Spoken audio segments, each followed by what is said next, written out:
Hello everyone, एक बहुत ही अनोखा वीडियो आप लोगों के लिए जिसमें सीए फाइनल ऑडिट के सिलेबस में एमसीक्यूज जिन चैप्टर्स में से आते हैं, नॉर्मली उन एमसीक्यूज में अगर सिंपल कोई डेफिनेशन या थ्योरी प्रोविजन बेस्ड एमसीक्यू है तो आप जितनी पढ़ाई आपने की है उससे सॉल्व कर पाएंगे। प्रॉब्लम वहां पर आती है जब कोई लिमिट इन्वॉल्व हो जाती है, जब कहीं कोई मंथ्स इन्वॉल्व हो जाते हैं। तो पूरे ऑडिट के आपके सिलेबस के 18 चैप्टर्स में जहां जहां पर भी किसी प्रकार की कोई लिमिट दी गई है, मंथ्स में, डेज में, परसेंट में, वो सारी लिमिट अपन इस रिवीजन वीडियो में कवर करेंगे। मैं ये तो नहीं कहता कि 30 आउट ऑफ 30 एमसीक्यूज इसमें से आ जाएंगे, पर मैं ये जरूर कहता हूं कि कम से कम ये हमारा डिस्कशन आपको 15 प्लस एमसीक्यूज में डेफिनेटली मदद करेगा। 3 से 5 मार्क्स से आपका स्कोर बढ़ा देगा। पार्ट्स में अपन रिवीजन को लेंगे। सबसे ज्यादा लिमिट्स हमें कहां पर देखने को मिलती है? कंपनी ऑडिट में, पर वो रिलेटिवली आपका इंटर का अच्छा याद किया हुआ है तो उसका रिवीजन आखिरी में रखेंगे। हालांकि कारो इज वेरी इंपॉर्टेंट, तो वो भी हम उसके साथ कवर करेंगे। इसके बाद सबसे ज्यादा लिमिट आएगी आपकी on all the special audit topics जो अपन इस वीडियो में कवर करते हैं। फिर प्रोफेशनल एथिक्स में भी लिमिट है, स्टैंडर्ड्स में बहुत ही लिमिटेड लिमिट्स है। ये वीडियो का एज सच आपको कितना यूज मिला, अगर लगा तो आप बताना। I will continue with this, और 3 से 4 वीडियोस के अंतर्गत मैं सारी लिमिट्स आपकी कवर करवा दूंगा, रिवाइज करवा दूंगा। ड्रोन चार्ट आपके सामने है जिससे मैं कवर कर रहा हूं। नहीं है तो आप आईसीआई का स्टडी मटेरियल रेफर कर लेना, आपको बकायदा हेडिंग्स टू हेडिंग मैच होके मिल जाएगा, आप मार्क कर लेना। रिवीजन वीडियो आप दोबारा बार बार सुन सकते हो ताकि आप दिमाग में लिमिट फिट कर सकते हो। मैं मेरी कुछ ट्रिक्स भी बीच बीच में दूंगा लिमिट्स को याद रखने की। पर मुझे लगता है कि अगर ऑडिट में हमें ऑडिट स्कोर करना है तो थ्योरी इंपॉर्टेंट है हमारे लिए, लिखना आना बहुत इंपॉर्टेंट है। पर अभी हमें अगर ऑडिट को पास करना है या पास भी करना है, और ऑब्वियस सी बात है स्कोर करना है तो पास करना ही है, तो हमारे लिए एमसीक्यूज बहुत इंपॉर्टेंट है, क्योंकि ऑडिट के पेपर में पास तो एमसीक्यूज ही कराते हैं। Let's have a video which can help us to really improve our MCQ score. Let's target a 30 on 30 on the MCQs. सबसे पहले अपन स्टार्ट करते हैं एनबीएफसी से। मैंने सारी लिमिट्स मार्क कर दी है, वहीं पे अपन फोकस करेंगे। नॉन बैंकिंग फाइनेंशियल कंपनी में अमेंडमेंट आया था तो एमसीक्यू पॉइंट ऑफ व्यू से इंपॉर्टेंट है। इसमें आईसीआई के नए स्टडी मटेरियल में कुछ बहुत अच्छे एमसीक्यू दिए, वो किसके ऊपर बेस्ड है वो मैंने इसमें शामिल किया है। प्लस रिसेंट आरटीपी एमटीपी में भी अगर आप देखेंगे तो एक इंटीग्रेटेड केस स्टडी है जो एक एनबीएफसी के ऊपर बेस्ड है। उस सेंस में let us focus on NBFC, और let us start from NBFC first. सबसे पहली एनबीएफसी के अंदर लिमिट आती है डीम्ड एनबीएफसी की। This is important. इसे पॉपुलरली 50-50 टेस्ट कहा जाता है। क्या कहते हैं? अगर आपकी टोटल एसेट्स से 50% से ज्यादा, एक चीज ध्यान रखना, एनबीएफसी में ज्यादातर जगह अगर आप लिमिट पढ़ोगे ना तो जो भी पहली लिमिट आती है उसमें ग्रेटर देन या लेस देन के साथ इक्वल टू साइन नहीं होएगा। तो पहली लिमिट क्या है आपकी? टोटल एसेट्स का 50% से ज्यादा फाइनेंशियल नेचर के एसेट्स है। यहां पे टोटल एसेट्स में इंटेंजिबल एसेट शामिल मत करना है। इसके ऊपर एग्जाम में क्वेश्चन भी आ चुका है दिसंबर 21 में। आप प्रैक्टिस करना हो तो देख लो, यहां पे रोक लो, पॉज कर लो, ट्राई कर लो। और इन फाइनेंशियल एसेट से होने वाली इनकम आपकी टोटल इनकम की 50% से ज्यादा है। ये आपको लास्ट ऑडिटेड फाइनेंशियल स्टेटमेंट्स के अनुसार देखना है, यानी साल के शुरू में ही आपको पता पड़ जाएगा आप डीम्ड एनबीएफसी तो नहीं। साल के दौरान वाली बात नहीं है। अगर आप कंपनी हो और ये दोनों लिमिट फुलफिल करती हो तो आप डीम्ड एनबीएफसी और आरबीआई के पास पहुंच जाओ, रजिस्ट्रेशन ले, नहीं तो तुम इलीगल एंटिटी कहलाओगे। रजिस्ट्रेशन के लिए तुम्हारे पास minimum net owned funds 2 crore की होना चाहिए। इंटर में निकालते थे नेट ओन्ड फंड, फाइनल में ऑडिट में नहीं निकालना, बस याद रखना है 2 करोड़। आरबीआई चाहे तो ये लिमिट को 100 करोड़ तक कर सकता है, पर हमें आज की तारीख में 2 करोड़ नोटिफाइड लिमिट है, तो वही याद रखना है, 100 से मतलब नहीं है। ये 2 करोड़ नेट ओन फंड की लिमिट है, तो greater than equal to sign दिमाग से हटा दो, यहाँ पे 2 करोड़ नेट ओन फंड्स होना चाहिए। आरबीआई से कुछ एंटिटीज को एग्जम्पशन है रजिस्ट्रेशन में, जिसमें इंपॉर्टेंट है कोर इन्वेस्टमेंट कंपनी। अगर कोर इन्वेस्टमेंट कंपनी आप हो, कब कहलाओगे कोर इन्वेस्टमेंट कंपनी? जब आप ये 4 कंडीशंस फुलफिल करोगे। पहली, आपकी टोटल एसेट का 90% एक ही ग्रुप में है। नॉट लेस देन 90% है, तो यहां पर जो लिमिट है ये मोर देन इक्वल टू है। तो हर बार वो रूल शायद ना लगे ग्रेटर देन वाला, बट मेजॉरिटी जगह लगता है। प्लस कम से कम आपकी 60% की टोटल एसेट्स का 60% इक्विटी या कंपल्सरली कन्वर्टेबल इंस्ट्रूमेंट, जो कन्वर्ट कितने साल में हो जाना चाहिए, मैक्सिमम 10 ईयर्स के अंदर अंदर। ये जो अंदर ब्रैकेट में लिमिट दी जाती है ना, जैसे यहाँ पर इंटेंजिबल एसेट, जैसे यहाँ पर 10 साल में कन्वर्टेबल, ये बड़ी इंपॉर्टेंट है। इंस्टीट्यूट इसके ऊपर क्वेश्चन बना देता है। तो कोष्टक में मतलब उड़ा मत देना कि अरे कोष्टक कौन पढ़ता है, पूरा बाहर का ही नहीं पढ़ पा रहे, अंदर कौन घुसेगा। ऐसा नहीं, जिन इंस्टीट्यूट जहां घुसता है अपने को वहां घुसना, अपने को हर जगह जाने की जरूरत नहीं। नेक्स्ट, ये ट्रेडिंग नहीं करते, इन्वेस्टमेंट्स ऑनगोइंग बेसिस पे। और फाइनली ये दूसरी कोई फाइनेंशियल एक्टिविटी नहीं करते एक्सेप्ट बैंक डिपॉजिट वगैरह, सरप्लस कैश की एफडी करती तो। प्लस ये लोग कोई पब्लिक डिपॉजिट एक्सेप्ट नहीं कर सकते। अगर आप ऐसी कोर इन्वेस्टमेंट कंपनी हो, तो अगर आपकी टोटल एसेट साइज 100 करोड़ रुपए से कम है, लेस देन 100 करोड़ से, तो आपको रजिस्ट्रेशन कराना ही नहीं है, एग्जाम्प्ट है। पर अगर 100 करोड़ या उससे ज्यादा सब टोटल एसेट्स है यहां पर है, और आप पब्लिक फंड्स एक्सेस नहीं कर रहे हो, तो सर अभी तो आप बोले पब्लिक डिपॉजिट एक्सेप्ट नहीं कर सकते। पब्लिक फंड यानी बैंक से लोन लेना, इसे पब्लिक फंड कहते हैं। पब्लिक डिपॉजिट भी पब्लिक फंड है, पर पब्लिक डिपॉजिट नहीं ले सकते, but other public fund bank borings ले सकते हैं। तो अगर आप 100 करोड़ की एसेट साइज आपकी, या 100 करोड़ से ज्यादा की एसेट साइज है, और आप पब्लिक से कोई फंड नहीं ले रहे हो, तो भी रजिस्ट्रेशन से एग्जाम्प्ट है। पर अगर आपने थोड़ा भी फंड अगर आपने बैंक से बोरो कर लिया और आपकी एसेट साइज 100 करोड़ या उससे ज्यादा है, तो कोर इन्वेस्टमेंट कंपनी को भी रजिस्ट्रेशन कराना। सर आप ये कह रहे हो कि 100 करोड़ से कम में अगर मैंने पब्लिक से फंड्स लिए और मेरी टोटल एसेट साइज 100 करोड़ से कम है, तो मैं एग्जाम टू रजिस्ट्रेशन से? बिल्कुल यही कह रहा हूँ सर। कोर इन्वेस्टमेंट कंपनीज होती क्या है? वो कंपनियां जो प्राइमरली ग्रुप्स में इन्वेस्ट करने के लिए बनाते हैं। जैसे मुकेश भाई ने रिलायंस इन्वेस्टमेंट्स एंड होल्डिंग्स बना दी, वो उनकी जहाँ उनकी इच्छा हुई, हेमलीज गए, पसंद आ गया, बोले खरीद लेते, तो वो खुद नहीं खरीदेंगे। रिलायंस इन्वेस्टमेंट होल्डिंग उनकी एक अनलिस्टेड कंपनी है, वहां से उसको खरीद लेंगे कि भैया चलो श्लोक खुशखबरी सुना रही है तो लाओ हेमलीज ही खरीद डाला। तो इसका मतलब क्या है, हर बड़े बिजनेस हाउस की ऐसी इन्वेस्टमेंट कंपनी होती है जो प्योर उनके ग्रुप वाइज यानी एसोसिएट जेवीज बनाने के उद्देश्य से, सब्सिडी बनाने के उद्देश्य से इन्वेस्ट करते हैं। अभी इस रिवीजन वीडियो में अपन फोकस थोड़ा सा लिमिट्स पे करेंगे, समझने समझाने पे ज्यादा नहीं। नेक्स्ट, ये जो नया अमेंडमेंट आया जिसे बोला गया स्केल बेस्ड रेगुलेशन, इसमें आई सब आरबीआई ने उलटफेर कर दिया और बोल दिया भैया अब ये क्लासिफिकेशन जो था पहले जो चलता था ये सब साइड करो, अब हम नया क्लासिफिकेशन दे रहे हैं जिसमें हम एनबीएफसीज को कैटेगराइज करेंगे इनटू वेरियस लेयर्स। आपको देखने के लिए ये बेसिकली नई ब्रह्मास्त्र है नए कोर्स की, आप नवंबर 23 वाले स्टूडेंट्स के लिए रेलिवेंट नहीं। इसमें बोला एनबीएफसीज बेस लेयर, बॉटम नहीं, बेस या आधार है, मिडिल लेयर, अपर लेयर और टॉप लेयर, 4 लेयर में कैटेगराइज करी जाएगी। तो सर ये कौन सी एनबीएफसी, क्या ये रिकैटेगराइजेशन होगा? नहीं, अभी जो एनबीएफसी ना उनको ही उठा के ऐसे सारी एनबीएफसी को यूं खड़ा कर दिया और एक एक करके सबको बुलाया, चल तू इधर आ, हाँ क्या है रे तू, अच्छा तू डिपॉजिट एक्सेप्टिंग है, चल तू मिडिल लेयर में जा, चल तू आ, तेरा क्या है? सर मैं नॉन डिपॉजिट एक्सेप्टिंग हूँ। अच्छा तेरी एसेट साइज कितनी है? सर मेरी 50 करोड़ ही एसेट साइज, चल तू बेस लेयर में चल।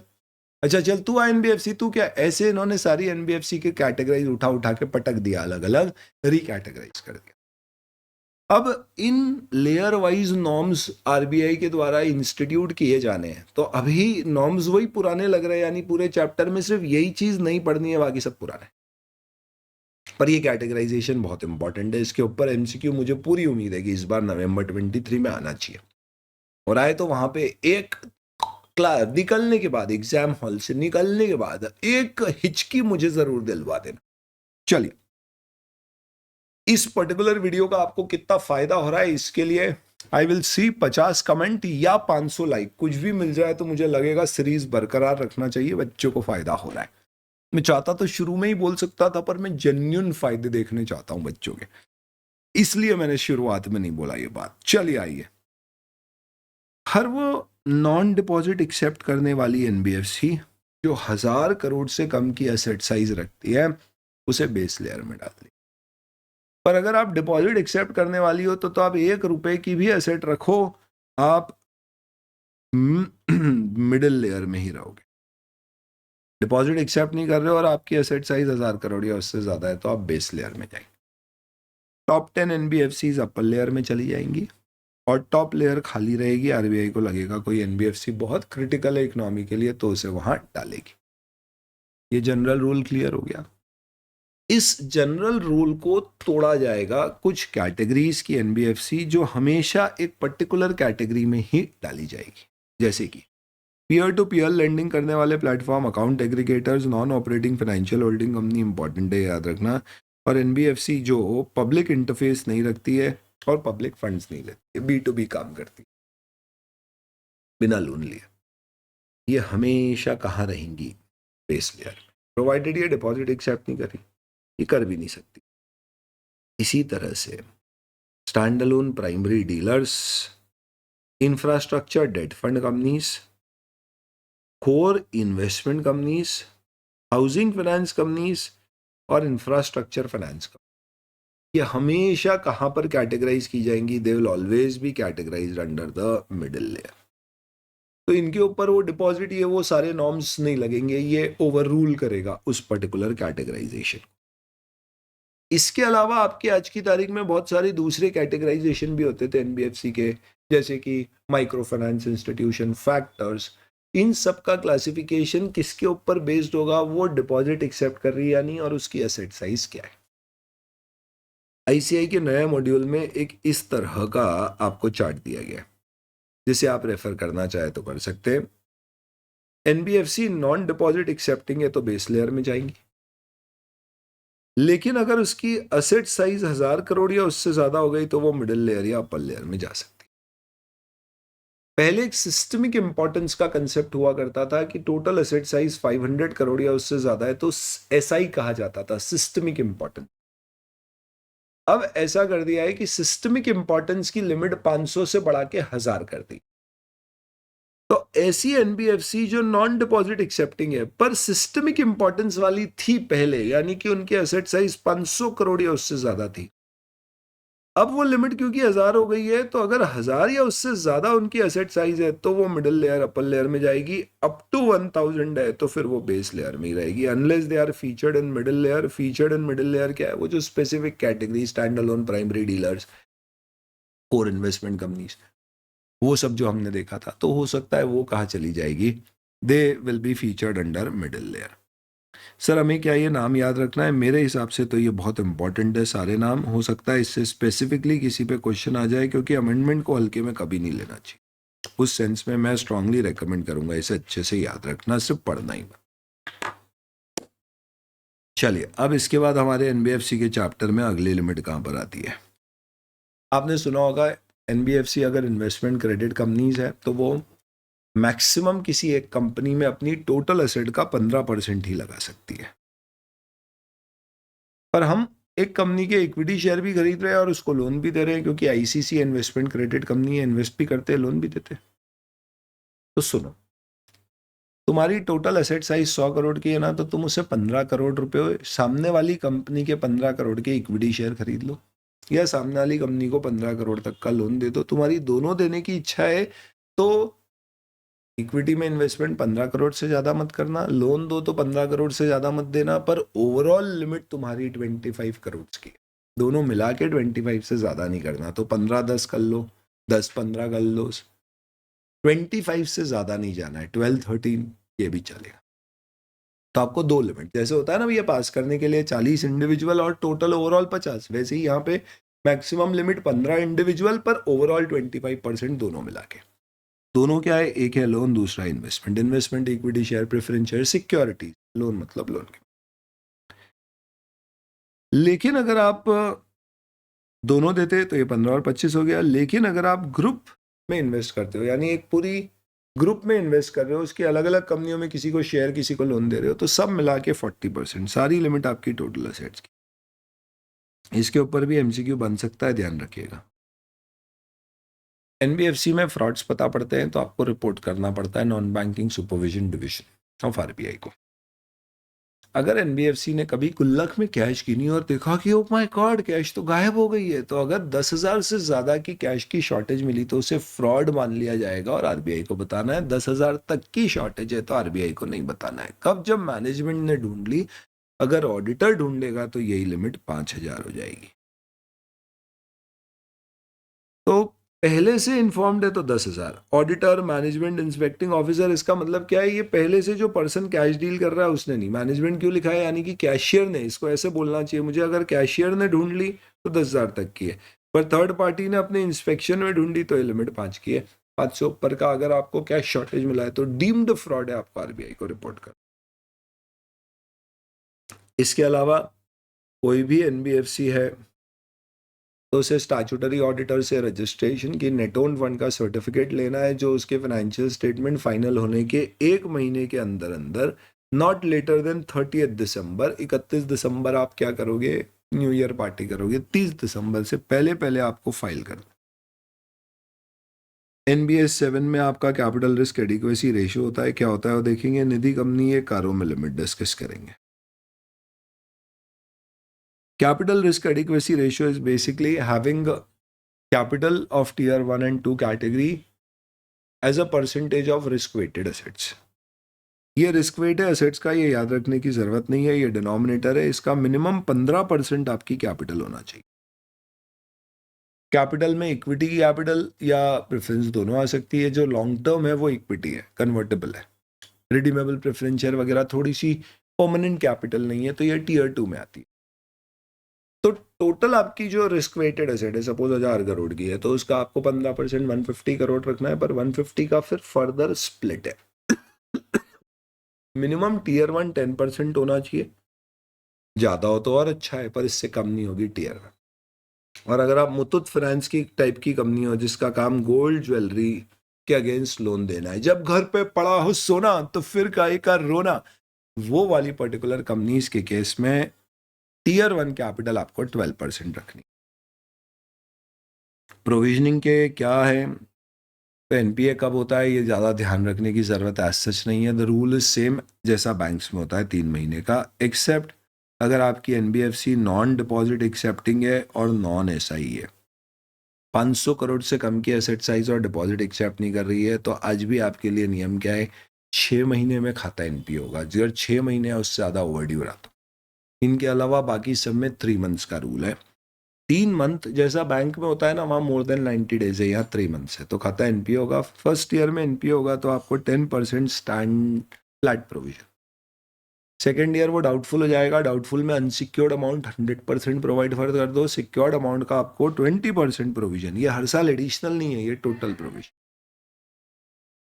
तो फर्स्ट ईयर में सब स्टैंडर्ड, सेकेंड ईयर में डाउटफुल। डाउटफुल का पहला साल D1 कहलाता है, वो एनपीए का दूसरा साल होगा। डाउटफुल का दूसरा साल D2, तीसरा साल भी D2 कहलाता है, वो एनपीए का थर्ड और फोर्थ ईयर होगा। और उसके बाद वो इसके बाद ये D3 हो जाएगा। D1 में सिक्योर्ड पोर्शन पे 20%, D2 में जब वो रहेगा तो 30 और D3 में 50। बैंक में यहाँ 100 हो जाता है। और अगर लॉस एसेट हो गया तो 100%। कब होता है लॉस एसेट? अगर आपकी सिक्योरिटी की वैल्यू पूरी तरह से इरोड हो चुकी है।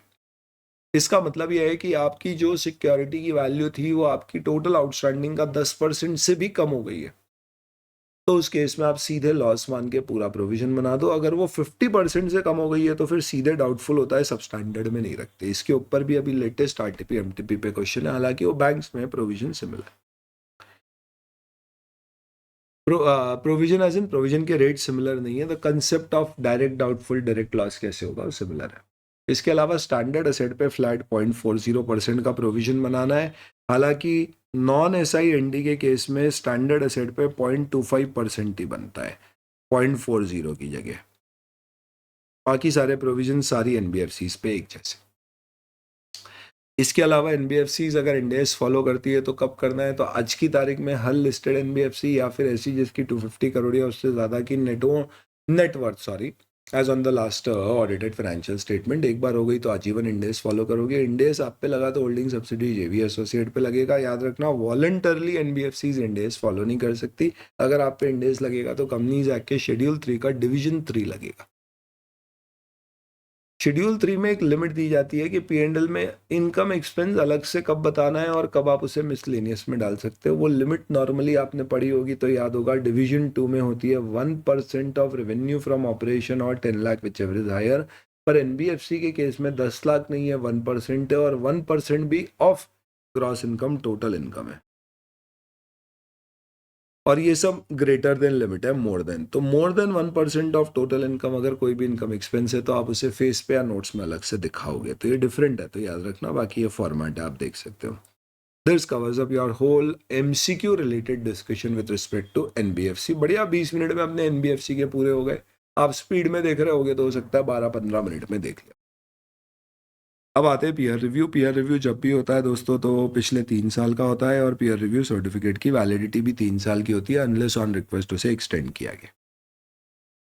एक नया यूनिट को पीयर रिव्यू कराने में थोड़ा रिलैक्सेशन दिया जाता है। नया यूनिट कब माना जाता है? जब आपका प्रैक्टिस यूनिट शुरू हुए साल भर ही हुआ है, 12 मंथ्स डेट ऑफ एस्टैब्लिशमेंट से, फिर भले ही आपने कोई एश्योरेंस असाइनमेंट किया या नहीं। पर हमें तो शुरू हुए 3 साल हो गए, पर हम ऑडिट करते ही नहीं, एश्योरेंस करते ही नहीं असाइनमेंट, और पीयर रिव्यू में तो सिर्फ एश्योरेंस असाइनमेंट का ही रिव्यू होता है, तो फिर हमारे लिए पीयर रिव्यू का रेलेवेंस ही नहीं बचेगा। तो इसके लिए कहा गया है कि 12 महीने से ज़्यादा अगर आपका एग्जिस्टेंस है पर एक भी एश्योरेंस असाइनमेंट नहीं किया है तो भी आपको नया यूनिट ही माना जाएगा, क्योंकि अभी आपका पीयर रिव्यू करा के बहुत मतलब नहीं है। एक्सक्यूज मी, ये नई डेफिनेशन ऐड हुई है तो देख लिया अपन ने। आप टेक्निकल, प्रोफेशनल, एथिकल स्टैंडर्ड क्या होते हैं जनरली पढ़ लेना, हो सकता है एमसीक्यू आ जाए। स्कोप ऑफ पीयर रिव्यू भी एमसीक्यू पॉइंट ऑफ व्यू से इंपॉर्टेंट है। पीयर रिव्यू पूरा chapter MCQ point of view से इंपॉर्टेंट। अभी अपन थोड़ा सा फोकस लिमिट्स के ऊपर कर रहे हैं, इसलिए अपन ये डिस्कशन नहीं कर रहे हैं, नहीं तो फिर वो पूरा चैप्टर ही रिवाइज करने जैसा हो जाएगा। ये areas not to be examined in peer review, in पे पीयर रिव्यू नहीं होगा। कंसल्टेंसी असाइनमेंट, टैक्स अथॉरिटी या किसी के सामने रिप्रेजेंटेशन करना, रिटर्न्स प्रिपेयर सिर्फ करना, कंपाइलेशन करना, सिर्फ फाइनेंशियल स्टेटमेंट बना के देना, तो ये काम सीए फर्म ने किया है। तो जो पीयर रिव्यूअर आएगा ना, वो ये वाले काम आपके चेक नहीं करेगा कितने अच्छे से किए नहीं किए। भले ही कंपाइलेशन के ऊपर भी कोई आईसीआई का स्टैंडर्ड लगता है जैसे 4410 या ऐसा कुछ, उससे फर्क नहीं पड़ेगा। सिमिलरली अगर आप कभी एज एन फॉरेंसिक ऑडिटर बन के या एक्सपर्ट बन के टेस्टिफाई करने चले गए, आप फाइनेंशियल स्टेटमेंट के अलावा कुछ कंपाइल करके दे रहे हो, ड्यू डिलिजेंस टाइप के असाइनमेंट कर रहे हो, कोई चीज़ पे एक्सपर्ट ओपिनियन दे रहे हो, इस तरह के कोई भी नॉन एश्योरेंस सर्विसेज अगर आप दे रहे हो तो ये पीयर रिव्यू के स्कोप में कवर नहीं होती है। तो बेसिकली पीयर रिव्यू के स्कोप में सिर्फ क्या कवर होता है? Assurance assignment. ध्यान रखना, एश्योरेंस असाइनमेंट में इंटरनल ऑडिट, कॉन्करेंट ऑडिट्स भी आते हैं। चलिए, now more importantly peer review की फ्रीक्वेंसी क्या होगी? तो ये भी रिवाइड हुई थी आपकी लिमिट, हालांकि पिछले अटेम्प्ट से ही हो गई थी। अगर आप एक लिस्टेड कंपनी है तो आप पे 1 अप्रैल 2022 पे ही पीयर रिव्यू लग चुका है। अब मेरा बोलने का कैजुअल तरीका हो गया, इसका मतलब सुनो, मेरा क्लाइंट लिस्टेड कंपनी है। अरे टीचर की पहचान किससे होती है? स्टूडेंट से। तो इसी तरह से दोस्तों आप बताइए कि एक सीए फर्म की पहचान किससे होगी? उसके क्लाइंट से। सही बोल रहे हो सर। तो अगर मेरा क्लाइंट लिस्टेड कंपनी है तो मुझे पीयर रिव्यू सर्टिफिकेट चाहिए। कब से चाहिए? वो 1 अप्रैल 2022 से ही चाहिए। ओ तेरी, नहीं तो पहले ही एप्लीकेबल। और अब सुन लो, नियम ऐसा है दोस्तों कि जब आप एक्सेप्ट कर रहे हो और जब आप रिपोर्ट दे रहे हो, दोनों समय आपके पास वैलिड पीयर रिव्यू सर्टिफिकेट होना चाहिए। तो अगर आपके पास पीयर रिव्यू सर्टिफिकेट था जब आपने एक्सेप्ट किया एक लिस्टेड एंटिटी का ऑडिट, और जब आप उसकी रिपोर्ट देने जा रहे हो तब तक एक्सपायर हो जाएगा, तो आपकी जिम्मेदारी है कि आप क्या करना, 1 महीने पहले ही अप्लाई कर देना। अपन देखेंगे आगे कि भैया हमारा फटाफट पीयर रिव्यू करवा दो। चलिए, फिर 1 अप्रैल 23 की लिमिट, जिसको रिवाइज करके 1 जुलाई 2023 किया, लेकिन ये आपकी आरटीबी में पब्लिश नहीं की गई। बोला भी उनको रिवाइज कर दो, बाद में किया हो तो पता नहीं, बट एटलीस्ट जो आरटीबी आई थी उसमें इनिशियली पब्लिश नहीं किया था। अगर आपका क्लाइंट एक अनलिस्टेड एंटिटी है जिसका आप स्टैट्यूटरी ऑडिट कर रहे हो, और वो एक पब्लिक कंपनी है, प्राइवेट नहीं, जो 500 प्लस 500 बोले तो 1000, और मैं 3 चीज़ बोलूँ तो मैं 500 1000, तो क्या होना चाहिए? तो 1000 सबसे ज़्यादा तो टर्नओवर का ही होएगा, तो एनुअल टर्नओवर उस कंपनी का 1000 करोड़ या उससे ज़्यादा है। तो बची हुई 200-500 किसकी दे दे? पेड अप कैपिटल और बोरिंग्स की दे देते। अब क्या करें? बस यहाँ पे आपको as on the 31 March of immediately preceding financial year any time during the year देखने की जरूरत नहीं है। ये सारी और है, इनमें से कुछ भी अगर पार कर दिया आपके क्लाइंट ने तो दोस्तों आपको इस डेट से पीयर रिव्यू वैलिड सर्टिफिकेट आपके हाथ में होना चाहिए, तभी आप इनके एक्सेप्ट कर पाओगे। कर चुके हो तो रिपोर्ट दे पाओ। या फिर अगर आपकी फर्म में 5 या उससे ज्यादा पार्टनर है तो भी, तो एक क्लाइंट के आधार पे और एक नंबर ऑफ पार्टनर। 1 अप्रैल 24 से नंबर ऑफ पार्टनर के आधार पे क्या हो जाएगा, 24 से 4। तो सर 25 से 5 है क्या, काश ऐसा होता, तो 25 में 3 है। तो ये एक तरीका होगा आपके लिए याद रखने का कि 2024 4 पार्टनर 2020, तो 5 partner should not be 2025। Illogical है ना, ज्यादा पार्टनर वाली फर्म को लेट थोड़ा ना करेंगे। तो 23 हो जाएगा 5 पार्टनर, और 3 पार्टनर के लिए हो जाएगा 25। कितना सही तरीका है सर। अब यहाँ पे क्योंकि 5 पार्टनर कहां पर आ गए 2023 में, तो उससे आपको ये लिमिट भी ध्यान आ जाएगी 500-500 हजार। अरे वाह सर, क्या बात बोली है। खैर ये बहुत अच्छी नहीं है तरीका, इसका कारण बताता हूँ, क्योंकि 4 में भी आप लिमिट पे जा के देखो। खैर छोड़ो। You which propose to undertake the statutory audit of, यानी अगर आपका क्लाइंट का आप स्टार्ट ऑडिट कर रहे हो, और क्लाइंट कौन है, जिसने फंड्स पब्लिक या बैंक या फाइनेंशियल इंस्टीट्यूशन से 50 करोड़ के during the period under review raise किया, यानी इमीडिएटली प्रोसीडिंग फाइनेंशियल ईयर दी है। पिछले 3 साल का पीयर रिव्यू होगा तो पिछले 3 साल में कभी भी उसके फंड जितने रहे थे। या कोई भी बॉडी, कॉर्पोरेट या ट्रस्ट जो पब्लिक इंटरेस्ट एंटिटी की परिभाषा में आता है। इसकी डेफिनेशन यहाँ पे नहीं, पर कोड ऑफ एथिक्स पे इस्बा कोड के अंतर्गत दी गई है, जो पार्ट 1 ऑफ द कोड है। नॉर्मली इस पे लिस्टेड कंपनी, बैंकिंग, इंश्योरेंस, जो पब्लिक सर्विसेज लार्ज स्केल पे देती है, उस तरह की एंटिटी शामिल होती है। तो आपको यहाँ पे क्या लिमिट दी है, मोर देन 50 है। ये any time during the review period देखना है, और ये बेसिकली आपसे कहना है पब्लिक फंड्स लिया आप, तो रिलेटिव से अनसिक्योर्ड लोन लिया है तो वो इसमें काउंट नहीं। या फिर आप पब्लिक इंटरेस्टेड, तो इस पर्टिकुलर केस में ये आपका क्लाइंट है तो आपको 24 से और 25 से या तो 3 पार्टनर, या फिर अगर आप पीएसयू का बैलेंस ऑडिट कर, तो ऐसी सीए फर्म जिनके 2 पार्टनर है या प्रोप्राइटरशिप से, प्लस 2 या प्रोप्राइटर होने के बाद वो किसी भी पीएसयू, पब्लिक सेक्टर बैंक का ब्रांच ऑडिट नहीं कर रहे, और इन एंटिटीज का भी नहीं कर रहे हैं, उनका पीयर रिव्यू मैंडेटरी नहीं है। ये आपका पीयर रिव्यू का लिमिट होगी। चलिए, peer review board not very important. Maximum 12 member की हो सकती है, मिनिमम 6 नंबर की। कम से कम काउंसिल, जो सेंट्रल काउंसिल है, उसके आधे मेंबर होना चाहिए। हर मेंबर की टर्म, 2/3 ऑफ द मेंबर की टर्म 3 साल की होगी, या उसका काउंसिल में जितना टर्म बाकी है उतना, दोनों में जो भी कम है। 1/3 आपके परमानेंट रह सकते, बाकी रोटेट करना आपको चेयरमैन, वाइस चेयरमैन को, ठीक है। इसके अलावा पीयर रिव्यू के केस में कौन रिव्यूअर हो सकता है जिसको कम से कम 7 साल का अश्योरेंस प्रैक्टिस का एक्सपीरियंस है ऑडिट का। पहले 10 साल होती थी लिमिट, उससे पहले 15 होती थी, तो कम होती जा रही क्योंकि पीयर रिव्यूअर मिल नहीं रहे। तो अब आपको लिमिट कितनी दे दी है कि भैया बस लकी 7 है आपका, पर ये ऑडिट एक्सपीरियंस है आपका। अगर आप इंडस्ट्री से प्रैक्टिस में आए हो और अब प्रैक्टिस में हो, तो आपका 10 साल का अगर ऑडिट एक्सपीरियंस इंडस्ट्री का है और 3 साल का प्रैक्टिस का है तो भी चलेगा। तो ये लिमिट हो गई 10-3, एक्चुअल में 10+3 है। तो पीयर रिव्यूअर के लिए आपको नंबर कौन सा याद रखना है दोस्तों, लकी 7। अगर एक सीए इन प्रैक्टिस का प्रैक्टिसिंग एक्सपीरियंस देख रहे हैं तो 7। अगर एक CA in service now in practice है तो उसका सर्विस में 10 साल का इंडस्ट्री एक्सपीरियंस और अभी 3 साल का है। करंट में वो इन प्रैक्टिस होना चाहिए, तो उसे पीयर रिव्यू बनाया जा सकता है। ऑब्वियसली बात है, फिर उसको ट्रेनिंग लेना पड़ेगी, टेस्ट क्लियर करना पड़ेगा, ऑल दैट स्टफ। और भी बहुत सारी एलिजिबिलिटी रिक्वायरमेंट्स है, वो सब अपन सिर्फ क्योंकि क्या रिवाइज कर रहे हैं लिमिट्स, इसलिए ये लिमिट दिखा दूं आपको, इंपॉर्टेंट है। आप किसी भी सीए फर्म, तो पीयर रिव्यूअर एक सीए होगा जो किसी सीए फर्म का रिव्यू करने जाएगा, तो जिस सीए फर्म का आप पीयर रिव्यू करोगे, पिछले 2 सालों में, पीयर रिव्यू के पिछले 2 सालों में आपने उस सीए फर्म से कोई काम लिया नहीं, और पीयर रिव्यू के बाद 2 सालों तक from the date of appointment आप उस सीए फर्म से कोई काम नहीं लोगे, जस्ट फॉर इंडिपेंडेंस सेक। तो ये जो आफ्टर 2 इयर्स वाली लिमिट है, ये ऐड की गई। चलिए, पीयर रिव्यूअर क्या करेगा, तो रिव्यूअर वर्किंग पेपर डॉक्यूमेंट करेगा और बोर्ड 18 महीने तक क्या कर सकती है, रिपोर्ट सबमिशन के वर्किंग पेपर्स मंगा सकती है। कौन? पीयर रिव्यू बोर्ड, कोई जानकारी लेने। पीयर रिव्यू के बहुत सारे लंबे प्रोसीजर्स है, हर चीज़ के ऊपर आपका एक क्या बन सकता है, एमसीक्यू बन सकता है। तो इसके लिए बहुत सॉलिड आपके पास टाइमलाइन याद ही हुई है, बस इसको याद रख लो। इसमें सारी पीयर रिव्यू की टाइमलाइन आ गई। क्या क्या पीयर रिव्यू जब भी इंटीमेट किया जाएगा, इनिशिएट किया जाएगा, तो peer review board 3 peer reviewer propose करेगी और 3 वर्किंग दिन के अंदर अंदर प्रैक्टिस यूनिट को सिलेक्ट करना पड़ेगा पीयर रिव्यूअर 1 वर्किंग डे के अंदर।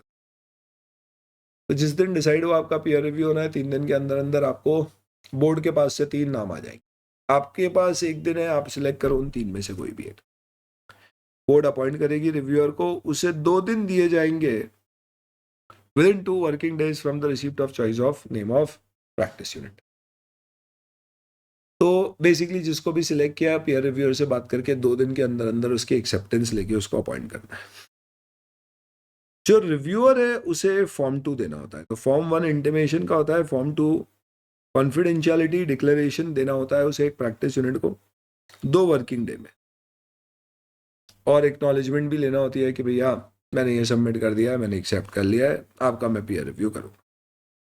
प्रैक्टिस यूनिट के पास क्या आया था फॉर्म 1 इंटीमेशन का, उसे उसका फॉर्म 1 किसको देना पड़ेगा, रिव्यूअर को, कि भैया ये देखो मेरे पास 3 नाम आए थे, आपका चुनाव किया, ये मैं आपको शेयर कर रहा हूँ द प्रूफ।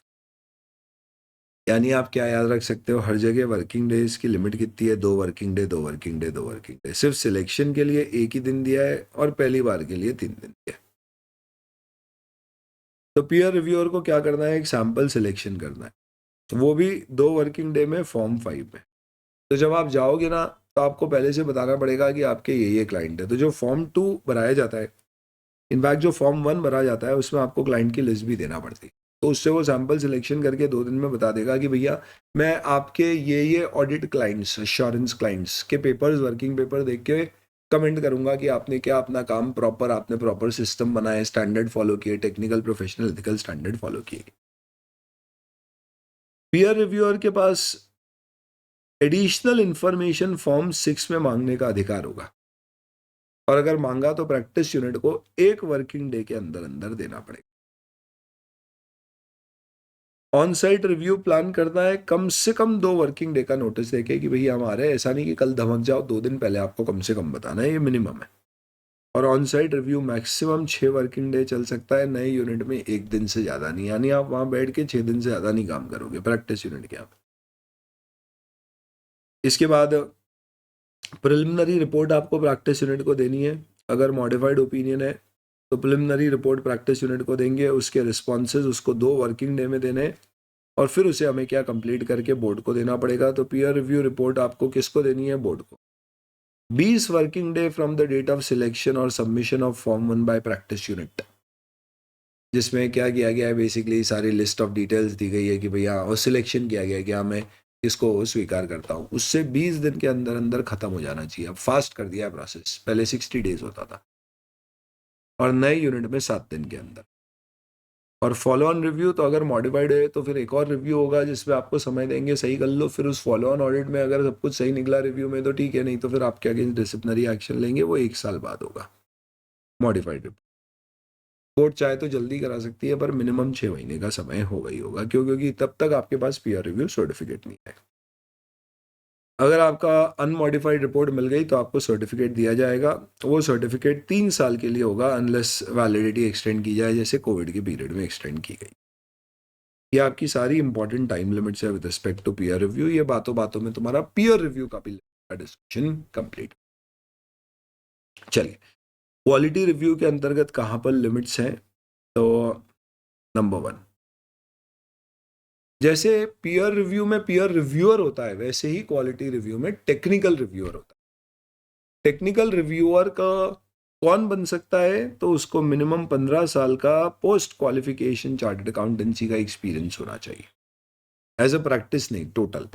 और अभी वो प्रैक्टिस में होना चाहिए, और एक्सपीरियंस उसका अकाउंट्स और ऑडिट की फील्ड में होना चाहिए। वो अभी क्वालिटी रिव्यू बोर्ड या ICI की कोई काउंसिल या ब्रांच या मैनेजमेंट कमेटी का मेंबर नहीं होना चाहिए। कम से कम उसने एज अ साइनिंग पार्टनर या प्रोपराइटर 3 स्टार्ट ऑडिट असाइनमेंट कर रखे हों। किसके? स्टैट्यूटरी सेंट्रल ऑडिटर, ब्रांच का नहीं। Bank, public limited company, government company, private limited company जिसका 50 करोड़ या उससे अधिक का टर्नओवर है during the last 10 financial year, जिसमें से कम एक अदर देन प्राइवेट लिमिटेड भी होना चाहिए।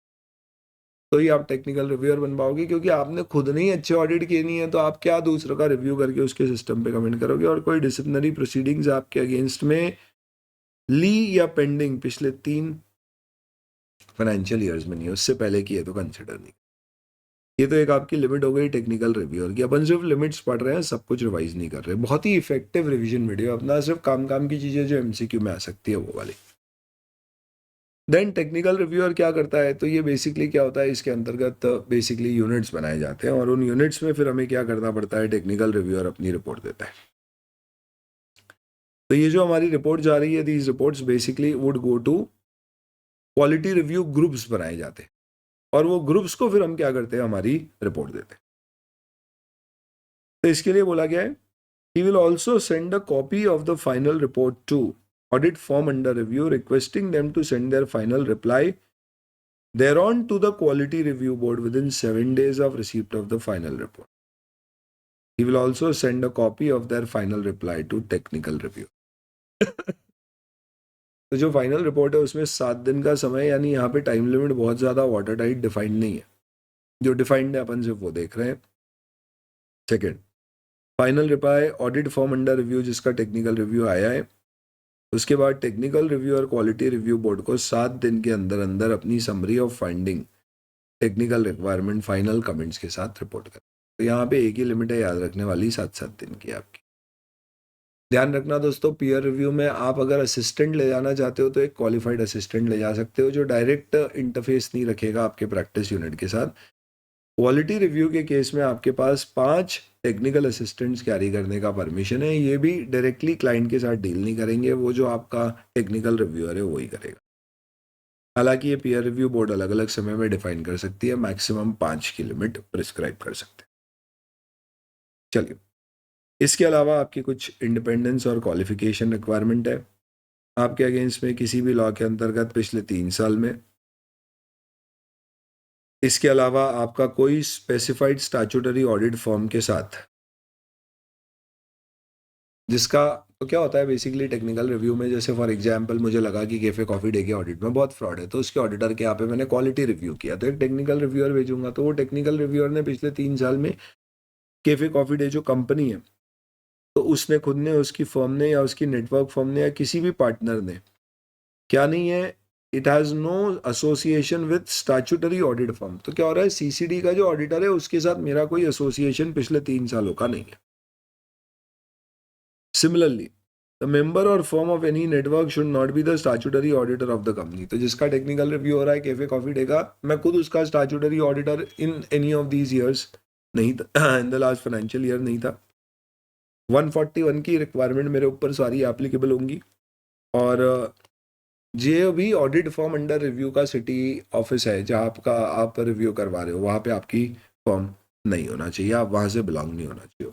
ये कुछ रिक्वायरमेंट है। हालांकि क्वालिटी रिव्यू पे बहुत ज़्यादा MCQs नहीं आते। एक चीज़ यहाँ पे दी गई है, this is something which we have discussed. इसके अलावा अगर आप असिस्टेंट एंगेज कर रहे हो तो आप ध्यान रखिएगा कम से कम वो आपके साथ 1 साल तक काम कर रहा है, उसका भी 3 साल तक ऑडिट फर्म अंडर रिव्यू के साथ कोई एसोसिएशन नहीं होना चाहिए, कोई डिसिप्लिनरी एक्शन 3 साल में उसके पास नहीं होना चाहिए और वो ICI या क्वालिटी रिव्यू बोर्ड में मेंबर नहीं होना चाहिए। कौन? आपका असिस्टेंट भी, उसके ऊपर भी सेम रिक्वायरमेंट एप्लीकेबल है। तो क्वालिटी रिव्यू बोर्ड के नथिंग मच, क्विकली अपन इसको पास कर सकते हैं and then we can come to investigation chapter. Thankfully investigation chapter में एज सच कोई लिमिट्स नहीं है, क्योंकि थ्योरी चैप्टर है, पूछा लीगल प्रोविजंस लिमिटेड है, सिर्फ इन्वेस्टिगेशन अंडर कंपनीज एक्ट के जो प्रोविजंस है वहां पे लिमिट है। सेक्शन 210 में इन्वेस्टिगेशन होता है तो MCQ आ सकता है इसके ऊपर। कंपनी लॉ में आप देखते हैं इसको, फिर भी एक बार रिवाइज कर लीजिए। सेंट्रल गवर्नमेंट इन्वेस्टिगेशन ऑर्डर कर सकती है। जब कौन अप्लाई करेगा उसको? रजिस्ट्रार या इंस्पेक्टर। कंपनी एसआर पास कर रही है या स्यू मोटो पब्लिक इंटरेस्ट। और अगर यहाँ पर अगर कोई ऑर्डर पास कोर्ट या ट्राइब्यूनल ने किया है जिसमें सेंट्रल गवर्नमेंट को बोला गया है कि भैया आप इन्वेस्टिगेशन ऑफर करो, तो फिर उस केस में भी सेंट्रल गवर्नमेंट कर सकती है। Registrar inspector, SR by company, public interest और कोर्ट या ट्राइब्यूनल के ऑर्डर के आधार पर। कौन सा? 210 का। इसमें अपॉइंट किसे किया जाएगा? तो सेंट्रल गवर्नमेंट एक इंस्पेक्टर, व्यक्ति, फर्म नहीं, को अपॉइंट करेगी। 212 सीरियस फ्रॉड्स इन्वेस्टिगेशन ऑफिस, ये आपका एनफोर्समेंट डायरेक्टरेट, सीबीआई, इस टाइप का एक ऑफिस है। कब सीजी करेगा? असाइन इन्वेस्टिगेशन, तो इन्वेस्टिगेशन उसको दे देगा कि अब तू देख।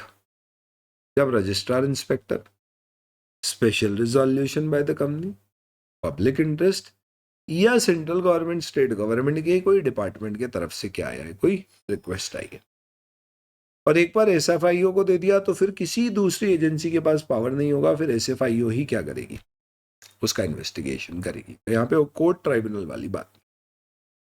पर 213 का जो है वो ट्राइब्यूनल ऑर्डर कर सकता है। इसमें एसआर की भी जरूरत नहीं है। स्पेसिफाइड नंबर ऑफ मेंबर अगर एविडेंस के साथ एप्लीकेशन लगाए या ट्राइब्यूनल अदरवाइज सेटिस्फाई हो जाए कि भैया आपके धंधे में कुछ गड़बड़ है, आप उल्लू बना रहे हो दूसरे लोगों को, ऐसा आपका कुछ है, तो अपॉर्चुनिटी ऑफ बीइंग हर्ड देके ट्राइब्यूनल ऑर्डर कर सकता है। तो कितने हो गए सेक्शंस आपके पास? 210, 12, 13। 10 और 12 सेंट्रल गवर्नमेंट, 13 ट्राइब्यूनल। 10 के अंदर कोर्ट ऑर्डर, ट्राइब्यूनल ऑर्डर के आधार पे भी हो सकता है, 12 में वो नहीं होगा। 12 में असाइन करेंगे एसएफआईओ को, 10 में इंस्पेक्टर को देंगे। दोनों ही केस में पब्लिक इंटरेस्ट में हो सकता है, इंस्पेक्टर रजिस्ट्रार के कहने पे या एसआर पास होने के कहने पे हो सकता है।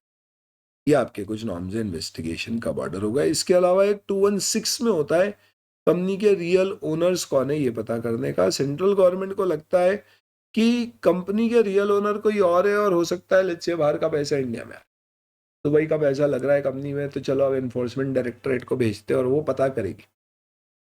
तो ऐसे ही इंस्पेक्टर को भेजते वो पता पड़ेगा कि वाकई पैसा आया कहाँ से। तो जैसे अभी आप लोग सुन रहे होंगे कि भैया कोई बेटिंग ऐप है जिसके अंतर्गत बड़ा घमासान चल रहा है कि इसमें रियल ओनर्स कौन, तो रियल ओनर पता करने के लिए इंस्पेक्टर कौन अपॉइंट कर सकता है? Central government. तो तुमको तो यही ध्यान रखना है। अब इसमें क्या हो रहा है? ये सेंट्रल गवर्नमेंट ऑर्डर कर सकता है। इसमें कहा गया है ट्राइब्यूनल के पास भी पावर है कि वो इन्वेस्टिगेशन ऑर्डर कर सकता है। किसमें? 216 में। तो शुरू के 2 में सेंट्रल गवर्नमेंट, तीसरे में ट्राइब्यूनल, चौथे में दोनों के पास है। ठीक है। किसको किया जाएगा अगर करेंगे? तो इंस्पेक्टर को। इंस्पेक्टर अगर बुक्स ले रहा है तो 180 दिन की लिमिट है, इससे ज्यादा नहीं रखेगा, वापस देना पड़ेगी, फिर एक बार मंगा सकता है 180 दिन के लिए। रिपोर्ट 223 में इंस्पेक्टर देगा। कंपनी लॉ के आपके प्रोविजंस हैं। इसके अलावा यहाँ पे कुछ पावर्स वगैरह ठीक है, वो अपन सारे प्रोविजंस रिवाइज नहीं कर रहे, सिर्फ लिमिट्स पढ़ रहे हैं, जहाँ पे भी कोई न्यूमेरिक्स नंबर्स आ रहे हैं उस पर फोकस कर रहे हैं अभी। चलिए, तो now once we have done with this, अब आ जाते हैं किसके ऊपर है। किसे इन्वेस्टिगेशन में ध्यान रखना, बैंक अगर लोन देने के लिए इन्वेस्टिगेशन करती है तो ट्रेड रिसीवेबल में आपसे सेग्रीगेशन चाहेगी उन डेट्स का जिनका अभी क्रेडिट पीरियड एक्सपायर नहीं हुआ है, 6 महीने के अंदर अंदर ड्यू हुई है पिछले 6 महीने में, यानी over due for less than 6 months, equal to 6 months and more than 6। ध्यान रखना, शेड्यूल 3 में जो डिस्क्लोजर होते हैं ना, वो सिर्फ ओवर ड्यू डेट्स के आते हैं जिसका क्रेडिट पीरियड एक्सपायर हो गया, और वो 0 to 6, 6 to 1, 1 to 2, 2 to 3 और मोर देन 3। पर बैंक अगर लोन दे रही है तो डेटर का बाइफर्केशन उसे कैसे चाहिए? जिनका क्रेडिट पीरियड बाकी है, over due but up to 6 months and over due for more than 6। ये याद रखना, ये छोटी छोटी चीजें, इनके ऊपर एमसीक्यू आ सकते हैं, जब आएंगे ना तब तुमको याद आएगी। चलिए, इंटरनल ऑडिट के प्रोविजन में कंपनीज एक्ट में सेक्शन 138 देख लेंगे, तो इसको साइड कर दीजिए अभी के लिए। देन ऑपरेशनल ऑडिट में अगर आपको कभी क्वेश्चन आता है कि मैनेजमेंट का अगर कोई फाइनेंशियल क्रंच है और उसके लिए आप एक ऑपरेशनल ऑडिट में कैश फ्लो बना रहे हो, तो यहाँ कहा गया है कि भैया मंथ वाइज इनफ्लो आउटफ्लो आप बनाइए, कभी आ जाए मंथ वाइज, ईयर वाइज, तो याद रखना month. Then liabilities of auditor, ये तो पूरा ही एमसीक्यू प्रोन चैप्टर है, हालांकि बहुत ज्यादा आते नहीं। सबसे पहले आपको लाइबिलिटीज कहा दी गई है, बहुत ध्यान से देखना है, इसके ऊपर एकदम क्वेश्चन आएगा तो अंदर घुस के आएगा। पहले ये चैप्टर से क्वेश्चन आए नहीं थे कितने अटेम्प्ट्स तक, तो पिछले 3 अटेम्प्ट से आना शुरू हुए और 2 बार पूछ चुके हैं अभी तक। अगर प्रोस्पेक्टस में, बहुत ध्यान से देखना, अगर एक पर्सन सब्सक्राइब करता है securities of a company acting on any statement which is included और इंक्लूजन और omission of any matter in the prospectus जो कि मिसलीडिंग है, जिसके कारण उसको कोई लॉस हुआ है, तो उसके कॉन्सिक्वेंस में कंपनी और हर वो व्यक्ति जो इनमें से कुछ भी है उसको पनिशमेंट इस सेक्शन के अंतर्गत लगेगी, प्लस उसको सेक्शन 36 में भी लाइबल होल्ड किया जा सकता है। उसे जितने लोगों का नुकसान हुआ है उसकी भरपाई करना पड़े। सवाल सबसे इंपॉर्टेंट है, कौन लोग जिम्मेदार ठहराया गया है? डायरेक्टर ऑफ द कंपनी जो at the time of issue of prospectus उस कंपनी में डायरेक्टर था। तो क्वेश्चन ऐसा भी आ सकता है कि ये कंपनी में डायरेक्टर है, प्रोस्पेक्टस लेके आया, उसमें उसने भी साइन किया, उसमें मिसलीडिंग इन्फॉर्मेशन थी, बताओ क्या उसके ऊपर सेक्शन 35-36 की पेनल्टी लगेगी? Yes. Has authorized director of himself to the company to company B or named and has agreed to is to named in the prospectus such director as immediately either or after an interval of time। थोड़ा सा typing issue लग रहा है कुछ, तो उसने खुद को has authorized himself to the company to be named as a director or has agreed to include his name as a director और has said कि ठीक है मैं अप्रूव कर रहा हूं और मैं चाहता नहीं हूं कि मैं लाइबिलिटी लूं, तो मैं ना थोड़े समय बाद डायरेक्टर बन जाऊंगा, तो भी उसे जिम्मेदार ठहराया जाएगा। इसी के ऊपर एमसी आपकी आरटीपी एमटीपी में भी, यानी कि आप अभी डायरेक्टर नहीं हो पर आप बोल रहे हो कि मैं इतने दिन बाद बन जाऊं और इसलिए आपका नाम शामिल हो रहा है, पर ये नहीं बता रहे आप डायरेक्टर हो। ऐसी भी कंसेंट आपने दी है, तो आप डायरेक्टर नहीं हो और कंपनी को बोल रहे हो डाल दो मेरा नाम डायरेक्टर में, पॉजिटिव कंसेंट दिए तो भी, प्रमोटर हो आप कंपनी के तो भी, ऑथराइज किया इश्यू ऑफ प्रोस्पेक्टस तो भी, और आप अगर एक्सपर्ट हो रेफर टू इन 26(5)। एक्सपर्ट कौन है? जो बेसिकली प्रोस्पेक्टस की कुछ फाइनेंशियल फैक्ट्स को सर्टिफाई करता है, जो कंपनी ऑडिटर भी हो सकता है, तो आप भी। लेकिन अगर आप लाइबल सबसेक्शन 1 में, लेकिन आप लाइबल नहीं होगे अगर आप ये प्रूव कर दो कि जैसे ही आपको पता पड़ा था कुछ गड़बड़ है, आपने अपनी कंसेंट प्रोस्पेक्टस इशू होने से पहले ही विथड्रॉ कर ली थी और उसके बावजूद भी आपका नाम शामिल करके प्रोस्पेक्टस में डाला गया, या बिना आपकी जानकारी और कंसेंट के प्रोस्पेक्टस इशू हुआ, जब आपको पता पड़ा तो आपने पब्लिक नोटिस दे दिया कि भैया मेरी इसमें सहमति नहीं है, यानी आपको पता था कि कुछ गड़बड़ है तो आपने मना कर दिया कि भैया मेरा नाम मत डालना, फिर भी कंपनी ने डाल दिया, तो आप प्रूव कर दो कि आपने मना किया था। दूसरा, आपको बताया ही नहीं और आपका नाम डाल के पब्लिश कर दिया, तो आपको पता पड़ा होगा बाद में तो आपने पब्लिक नोटिस दिया होगा, पता नहीं पड़ा तो फिर वो आपकी नेग्लिजेंस है। Every misleading statement purported to be made by an expert and he had reasonable ground to believe। तो सीए ने लेट्स से कोई ओपिनियन दिया है कि सही है और उसके पास एविडेंस थे प्रूव करने के लिए कि उसने क्यों दिया है, तो ऐसे केस में फिर वो जिम्मेदार नहीं। तो सीए के पॉइंट ऑफ व्यू से सबसे इंपॉर्टेंट ये दो है। कंपनी लॉ में बाकी सब इंपॉर्टेंट हो सकते हैं, ठीक है, फिर एक्सपर्ट में चार्टर्ड अकाउंटेंट आ सकता है, अदर स्टफ। तो ये बेसिकली क्या है आपका, कब आपको जिम्मेदार ठहराया जाएगा। बाकी लाइबिलिटी आपकी क्या होती है? क्रिमिनल लाइबिलिटी होगी, सेक्शन 448 में कुछ गलत इन्फॉर्मेशन आपने दी है या कुछ ओमिट किया है तो 447 में लाइबल होगी, जो पेनल्टी फॉर फ्रॉड से अपन वो डिस्कस नहीं कर रहे, प्लस क्रिमिनल लाइबिलिटी भी आ सकती है। 447 में क्या फ्रॉड्स की पेनल्टी होती है कंपनी लॉ में डिस्कस करेंगे, कंपनी ऑडिट। अब आते हैं income tax, this is also very important. अलग अलग प्रोविजन है, अलग अलग ध्यान रखिए। किसी व्यक्ति को अगर कन्विक्ट किया गया है for an offence connected with income tax proceeding और on whom a penalty has been imposed under the said act, तो भैया देखो हम गुंडों से रिप्रेजेंटेशन नहीं कराएंगे बस।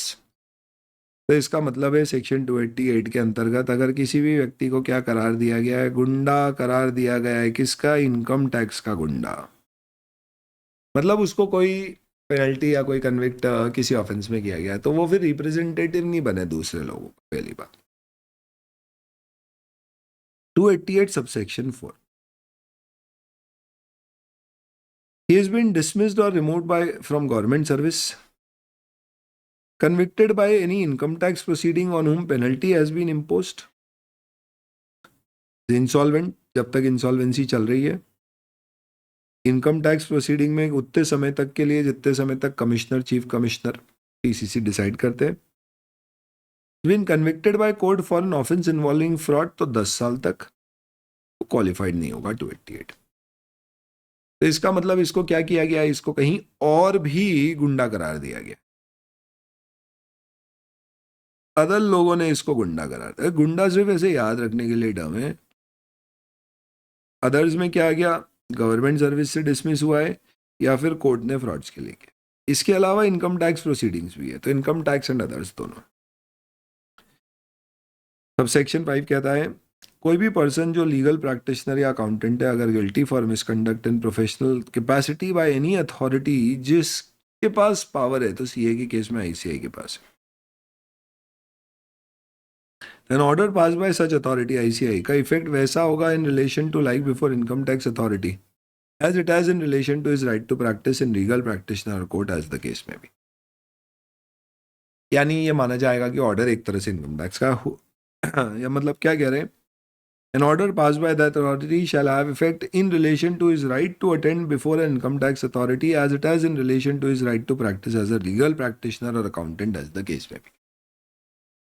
तो आईसीआई ने अगर आपके पावर छीन लिए हैं तो आपके इनकम टैक्स में रिप्रेजेंटेशन के पावर भी छीन लिए जाएंगे। यानी आप इनकम टैक्स में रिप्रेजेंट कर रहे हो, इसका मतलब आईसीआई ने आपको जिन चीजों के लिए मना किया आप उन चीजों में रिप्रेजेंट कर रहे हो, तो आप नहीं कर पाओगे ऐसा। पर अगर आप लीगल प्रैक्टिशनर, अकाउंटेंट नहीं हो और गिल्टी है, तो ये हमारे लिए रेलिवेंट नहीं है, छोड़िए इसको, हम तो सीए की बात करें। आगे 288 था ऑथराइज रिप्रेजेंटेटिव। कोई भी व्यक्ति अगर किसी को मजबूर करता है, प्रमोट करता है किसी भी तरह से गलत अकाउंट स्टेटमेंट या डिक्लेरेशन देने के लिए, रिलेटिंग टू एनी इनकम और फ्रिंज बेनिफिट्स, ठीक है, चार्जेबल टू टैक्स, जो फॉल्स है और उसे भी पता था कि ये झूठ है या उसे भी पता था कि ये सच नहीं है, तो उस केस में पेनल्टी, पनिशमेंट कितनी लगेगी, अमाउंट ऑफ टैक्स, पेनल्टी और interest which would have been evaded, अगर वो 25 लाख रुपए से ज़्यादा है ये सब मिला के, तो कम से कम 6 महीने का खाना पीना फ्री, एक अटेम्प्ट, और 7 साल तक, सॉरी मैक्सिमम 7 ईयर्स तक प्लस फाइन। बाकी कोई भी केस में 3 महीने का इम्प्रिजनमेंट मिनिमम और 2 साल का मैक्सिमम विथ और विदाउट फाइन। With fine. अगर कोई रिपोर्ट है आपकी जो फॉल्स है, ऑडिट रिपोर्ट जैसा, जो आपको पता है फॉल्स है, अनट्रू है, तो फिर 0 to 7 ईयर्स प्लस फाइन। और कोई भी अकाउंटेंट मर्चेंट बैंक का रजिस्टर्ड वैल्यू और गलत सर्टिफिकेट देता है, तो हर सर्टिफिकेट के 10,000 रुपए की पेनल्टी। तो ये आपके कुछ प्रोविजंस है with respect to what liabilities of auditor. अब आ जाते हैं अपन बैंक ऑडिट। तो एक एक करके हमें ऐसा है कि आई जो इंपॉर्टेंट क्रिटिकल प्रोविजंस है बस वो डिस्कस करें। बैंक में अपॉइंटमेंट वाला प्रोविजन बड़ा इंपॉर्टेंट है, एग्जाम पॉइंट ऑफ व्यू से, एमसीक्यू के पॉइंट ऑफ व्यू से ध्यान रखना, बैंक में ऑडिटर कौन अपॉइंट करेगा। नंबर 1, अगर आप एक बैंकिंग कंपनी है तो एजीएम में, लेकिन अगर आप एक नेशनलाइज बैंक है तो बोर्ड ऑफ डायरेक्टर्स। इन दोनों ही केस में आपको आरबीआई का अप्रूवल लेना है, बैंकिंग कंपनी प्राइवेट है तो भी। ध्यान रखना state bank of India nationalise bank की कैटेगरी में नहीं आता है, क्योंकि वो नेशनलाइज किया नहीं गया था शुरू से ही था, तो वहाँ पे सीएनडीजी करता है। और एसबीआई की सब्सिडी अब तो सब मर्ज हो गई तो एसबीआई करती है, पर इन दोनों केस में इन्हें सेंट्रल गवर्नमेंट का अप्रूवल लेना पड़ता है।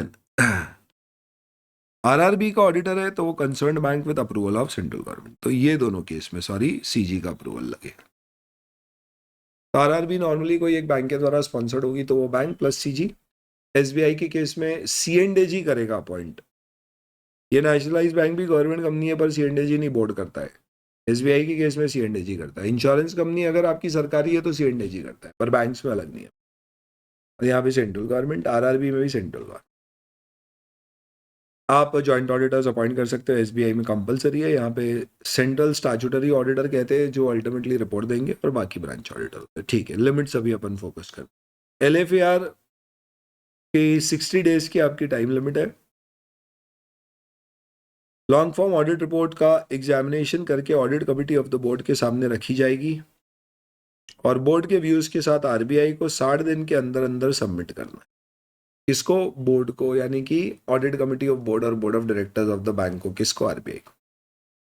तो आरबीआई के पास कितने समय में जाना चाहिए? तो ऑडिटर ने एलएफएआर बोर्ड को दी, उसने ऑडिट कमिटी को टेबल करी, जिस दिन ऑडिटर ने दी उसके 60 डेज के अंदर अंदर आरबीआई को विथ बोर्ड कमेंट्स आपको रिपोर्ट देना पड़ेगी।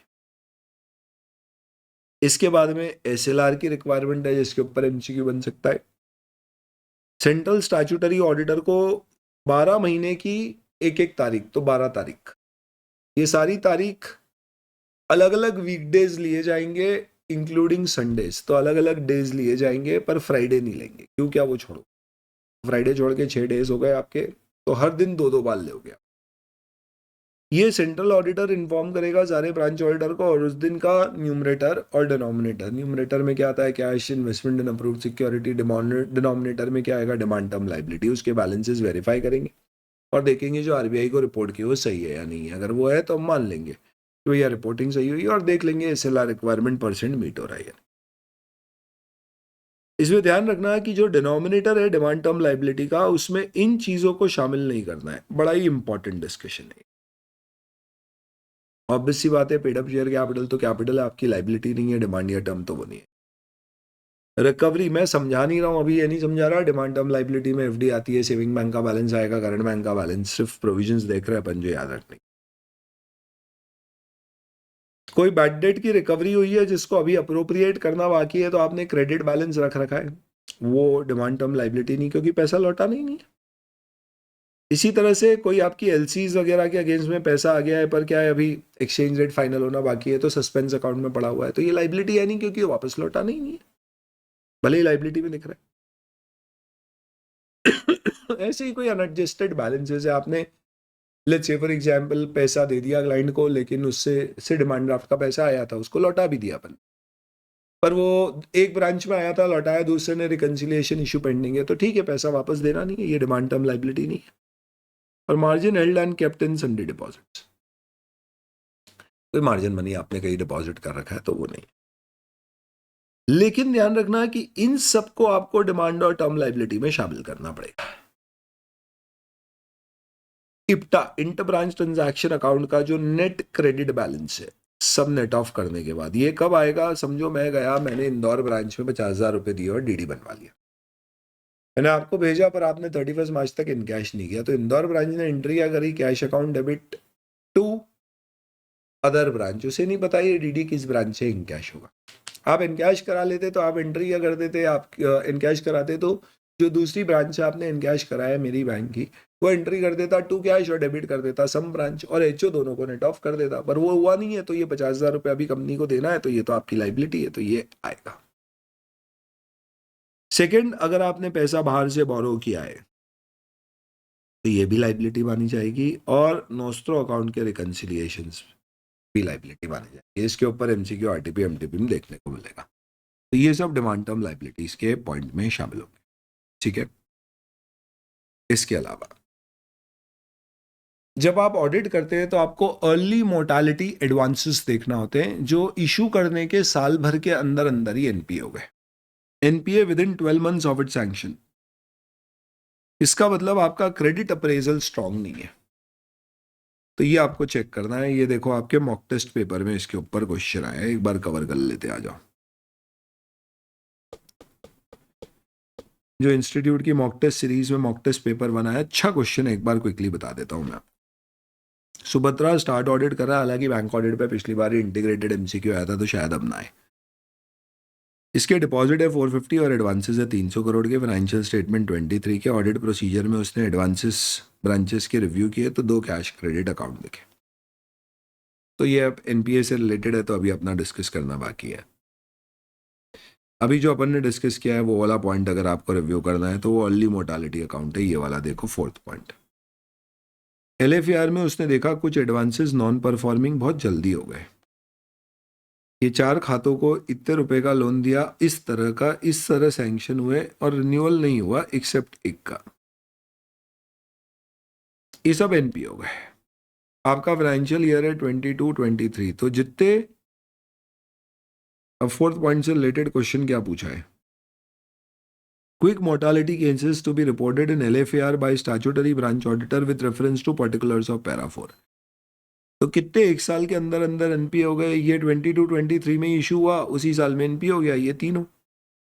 सिर्फ ये वाला पिछले साल इशू हुआ था, इस साल रिन्यू हुआ, फिर एनपीए हुआ, तो ये अर्ली मोर्टालिटी अकाउंट में नहीं आएगा। तो आंसर आएगा एबीसी, एक्स वाई और डी के। एबीसी, एक्स वाई और डी के क्विक मोर्टालिटी केसेस है। तो ये आपके इंटरनल कंट्रोल्स की खामी बताता है। ऐसे क्वेश्चन आते हैं, ध्यान रखना है ना, इस तरह से पढ़ना थोड़ा। ये सब लिमिट बेस्ड प्रोविजंस है। तो आपने क्विक मोर्टालिटी का 12 महीने वाली लिमिट ध्यान रखी तो ये वाला क्वेश्चन आपका कॉन्फिडेंटली सॉल्व हो गया। आरबीआई के पास अगर आपका बैलेंस है तो ध्यान रखिएगा क्रेडिट डेबिट एंट्रीज आपकी 15 दिन से ज़्यादा पेंडिंग नहीं होना चाहिए। यानी रिकन्सिलिएशन है, डिफरेंस है तो 15 दिन में रिकन्साइल कर लो। 15 दिन से पुरानी एंट्री नहीं होगा, आरबीआई आपको जवाब देगा ही देगा। उससे पुराना है मतलब कुछ लफड़ा है। खाता एनपीए कब होता है तो क्या बताना अब इस बारे में? 90 दिन से ज़्यादा ओवरड्यू है तो एनपीए, या आउट ऑफ ऑर्डर है तो एनपीए। कब माना जाता है खाता आउट ऑफ ऑर्डर हो गया है वो देखना है तो फिर अपने को थोड़ा सा एनपीए के प्रोविजंस पे जाना पड़ेगा। लिमिट्स आपकी ये रही, इंटरेस्ट या प्रिंसिपल कुछ भी मोर देन 90 डेज ओवरड्यू हो गया। ओवरड्राफ्ट और cash credit limit out of order रही more than 90 days. Out of order का मतलब क्या होता है दोस्तों? या तो आपका पैसा लगातार 90 दिन ड्रॉइंग पावर से ज्यादा रहा, तो ये आपका जो ड्रॉन था पैसा वो आपकी सीसीओडी लिमिट में ड्रॉइंग पावर से ज्यादा रहा for continuously more than 90 days, या फिर आपके खाते में कोई क्रेडिट ही नहीं हुआ, 1 रुपया भी जमा नहीं किया, या जमा किया यानी क्रेडिट मतलब या तो जीरो क्रेडिट, या जो आपने क्रेडिट किया अमाउंट यानी पैसा जमा किया, क्रेडिट इन अकाउंट यानी अमाउंट जो पैसा जमा किया वो less than interest which is due for more than 90 days है, यानी ब्याज जितना भी पैसा जमा नहीं किया, तो आउट ऑफ ऑर्डर बना। कोई बिल आपका 90 दिन से ज्यादा ओवरड्यू हो गया। एग्रीकल्चर में शॉर्ट ड्यूरेशन क्रॉप है जो साल में एक बार से ज्यादा होता है तो 2 क्रॉप सीजन तक पे नहीं हुआ। लॉन्ग ड्यूरेशन क्रॉप है यानी हर वो क्रॉप जिसको साल में एक बार से ज़्यादा प्रोड्यूस नहीं कर सकते, उस केस में एक और क्रॉप सीजन तक, यानी जो ड्यू डेट थी उसके बाद एक और क्रॉप सीजन, वहां पे भी नहीं पे कर पाए तो खाता है एनपीए। कोई भी लिक्विडिटी फैसिलिटी है तो आउटस्टैंडिंग मोर देन 90 डेज रही। सिक्योरिटाइजेशन ट्रांजैक्शन में फैक्टरिंग वगैरह करते हैं तो ड्यू डेट ऑफ पेमेंट से 90 दिन से ज़्यादा ओवरड्यू हो गया। और डेरिवेटिव मार्क टू मार्केट था, पैसे लेने थे और 90 दिन से ज़्यादा ओवरड्यू रह गए, तो इस पर्टिकुलर केस में खाता एनपीए हो जाए। इसके अलावा टेम्पररी डेफिशिएंसी से खाता एनपीए होता है। अगर आपका खाता हर साल लॉन्ग टर्म लोन है तो every year you have to renew it. 180 दिन तक अगर आपने रिन्यू नहीं किया या कोई एडॉक लिमिट दिया, आपने 180 दिन तक रिव्यू नहीं करी, टेम्पररी दिया और फिर 180 दिन एक्सपायर होने के बाद रिन्यू नहीं किया और आउटस्टैंडिंग है, तो भी खाता एनपीए होगा। हालांकि यहाँ पे एनपीए ऑडिटर के डिस्क्रिशन पर है, मैंडेटरी नहीं है करना। बाकी सब जो प्रोविजंस पड़े अपन ने उसमें 90 दिन से ज्यादा हो गया तो एनपीए करना ही पड़ेगा। और टेम्पररी डेफिशिएंसी में सपोज 90 दिन से ज्यादा हो गए, सॉरी 180 डेज से ज्यादा हो गए पर बैलेंस शीट डेट के बाद ऑडिट रिपोर्ट साइन होने से पहले रेगुलराइज हो गया, तो हो सकता है ऑडिटर बोल दे कि चलो एनपीए मत करो। गवर्नमेंट गारंटीड एडवांस में अगर गारंटी रेपुडिएट नहीं हुई है, कैंसिल नहीं हुई है, तो खाता एनपीए नहीं होगा। अगर सेंट्रल गवर्नमेंट की गारंटी है, स्टेट गवर्नमेंट की गारंटी नहीं है, बिहार यूपी जैसे भी स्टेट, सेंट्रल गवर्नमेंट की गारंटी अगर आपको मिली है किसी एडवांस में और कैंसिल नहीं हुई है, रेपुडिएट नहीं हुई है, तो एनपीए नहीं होगा खाता, भले ही 90 दिन से ज़्यादा ओवरड्यू हो गया, प्रोवाइडेड वो फुल्ली सिक्योर्ड है। हालांकि उसमें इनकम कैश बेसिस पे रिकॉर्ड होती है पर खाता एनपीए नहीं होता। नहीं तो लोग क्या बोलेंगे, अरे बैंक ने भारत सरकार को ही दिवालिया बांध लिया, गारंटी देने के बावजूद भी कोई शांति दी उनको। चलिए तो टेम्पररी डेफिशिएंसी के कारण कुछ समझ में आया आपको, वो कब होएगा, रेन्यू नहीं हुआ, स्टॉक स्टेटमेंट नहीं आया, तो वहाँ पे लिमिट डबल हो जाती है, मोर देन 90 की जगह मोर देन 180 हो जाएगा ऐसा। तो स्टॉक स्टेटमेंट क्या बोलते हैं, 3 महीने पुराना तक चलता है, फिर 3 महीने हो गए, आना या था नहीं आया, तो 3 महीने बाद खाता ओवरड्यू मानते हैं, तो फिर उसके बाद 3 महीने और रुकेंगे या 90 दिन और रुकेंगे ऐसा, तो टोटल 180 डेज हो जाता है। कोई भी खाता एनपीए हो गया है अगर, तो आप उसे रीस्ट्रक्चर करोगे अगर, तो रीस्ट्रक्चर जिस साल में हुआ है उस साल में वो अपग्रेड नहीं हो सकता, अगले साल ही। तो एक खाता एनपीए था, इसी साल एनपीए हुआ या पिछले साल एनपीए हुआ, इस साल उसने सारा रीपे कर दिया प्रॉपर, और अब एकदम विद इन लिमिट्स आ चुका है, तो आप परफॉर्मिंग कर दो। पर वो लिमिट में इसलिए आया क्योंकि बैंक ने लोन रीस्ट्रक्चर किया है, तो इस साल एनपीए से पीए नहीं होगा, वो नेक्स्ट ईयर ही होगा। तो अपग्रेडेशन अगर रिस्ट्रक्चरिंग के कारण है तो 1 साल बाद ही हो सकता है। सिमिलरली ध्यान रखना, अगर कोई खाता है जिसको रीस्ट्रक्चर किया है तो वो स्टैंडर्ड एसेट था तो भी वो एनपीए हो जाएगा, अनलेस रीस्ट्रक्चरिंग कोई एग्रीकल्चर एडवांस की हुई है, जहाँ पे कोई सरकार का एग्जाम्पशन नोटिस है कि भैया यहाँ सूखा पड़ा है तो आप यहाँ कर सकते हो, तो उस पर वो एक्सेप्शन लगता है। तो ये रीस्ट्रक्चरिंग हो गया। टेम्पररी डेफिशिएंसी मैंने आपको बता दिया, यहाँ पे 3+3 मंथ्स यानी 180 डेज का कंसेप्ट लगता है। ठीक है, मैं बहुत ज़्यादा एग्जाम्पल लेके नहीं समझा रहा हूँ अभी। कैपिटल एडिक्वेसी रेशियो बैंक्स के केस में 9% है, पीएसयूज में 8 होता है, अदर बैंक्स में 9 होता है, 9% की लिमिट आपको याद रखनी।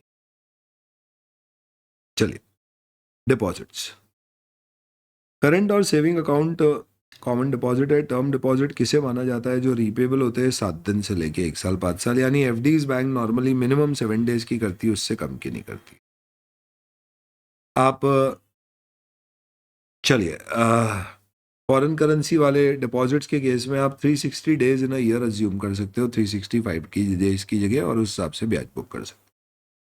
ये मैंने आपको बता दिया एनपीए का क्लासिफिकेशन कैसे होगा, बैंक्स में बस यही है।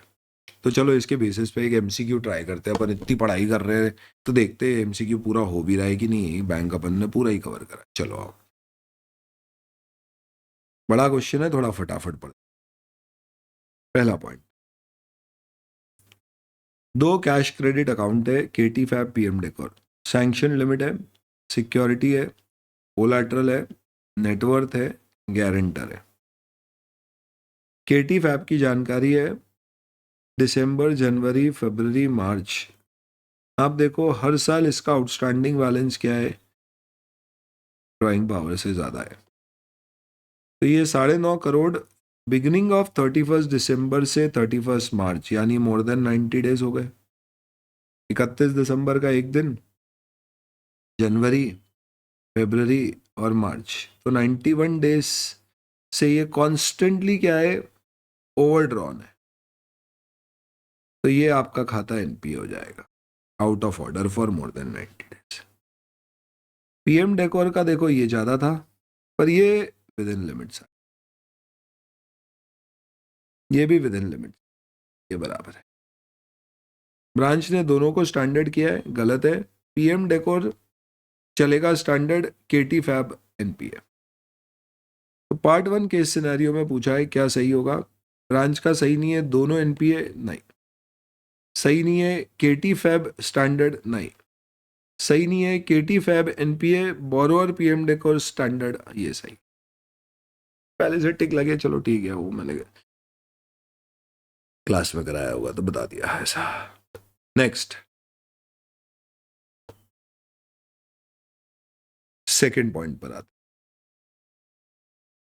On reviewing statement of account classified as NPA on 31st March 23, she finds an education loan was granted to son of ex-customer of bank for doing short duration technical higher studies abroad, 50 lakh, sometime back, repayable in 5 years. Residential house की security के against थी, जो 60 लाख रुपए का था, empanelled valuer के द्वारा। अब बैंक का एम्पैनल्ड वैल्यूअर हटा चुके हैं उसको, क्योंकि उसने कुछ गड़बड़ करी है। रेसिडेंशियल हाउस की सिक्योरिटी रीअसेस करी दूसरे वैल्यूअर से, और उसने रिपोर्ट दी जिसमें रिफ्लेक्ट किया गया है कि रियलाइजेबल वैल्यू 20 लाख है। तो 60 से सीधे कितनी हो गई, 20। 20 is basically 40% of the loan amount.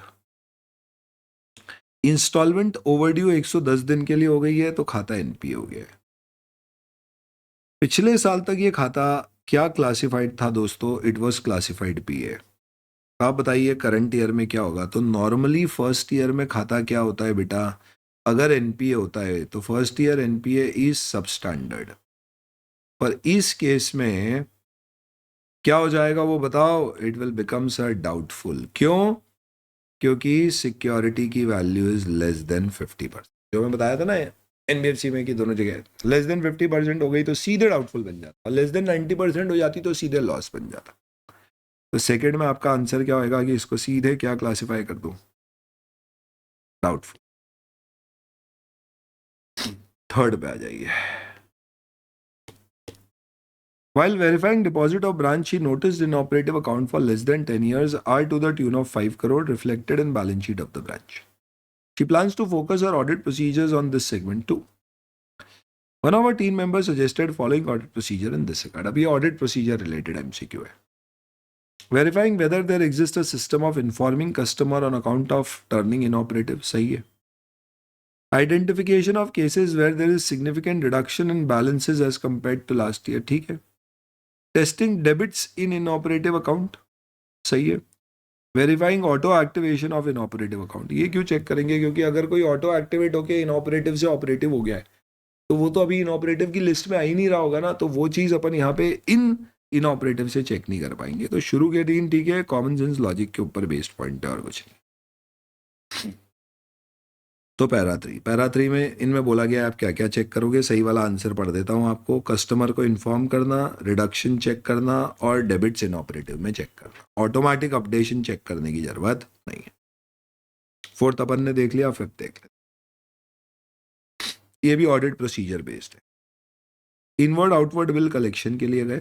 Bank का सिस्टम है जिसमें कोई भी customer under which account of customer on whose behalf bill has been sent for collection is credited only after bill is collected. तो बिल समझते हो, कोई हमारा एक्सपोर्टर क्लाइंट है, वो आया हमारे पास, उसने बोला कि भैया ये मेरा लेटर ऑफ क्रेडिट है, ये मेरा बाहर यूके एक्सपोर्ट कर रहा हूँ मैं और वहाँ से पैसे आने हैं, आप जरा मंगवा लो।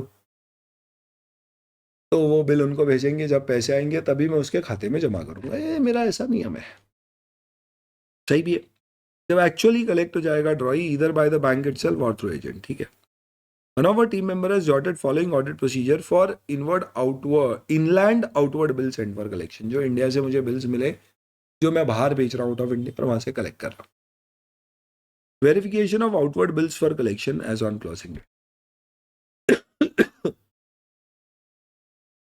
Verification of accrual of commission income in respect of bill outstanding as on closing date.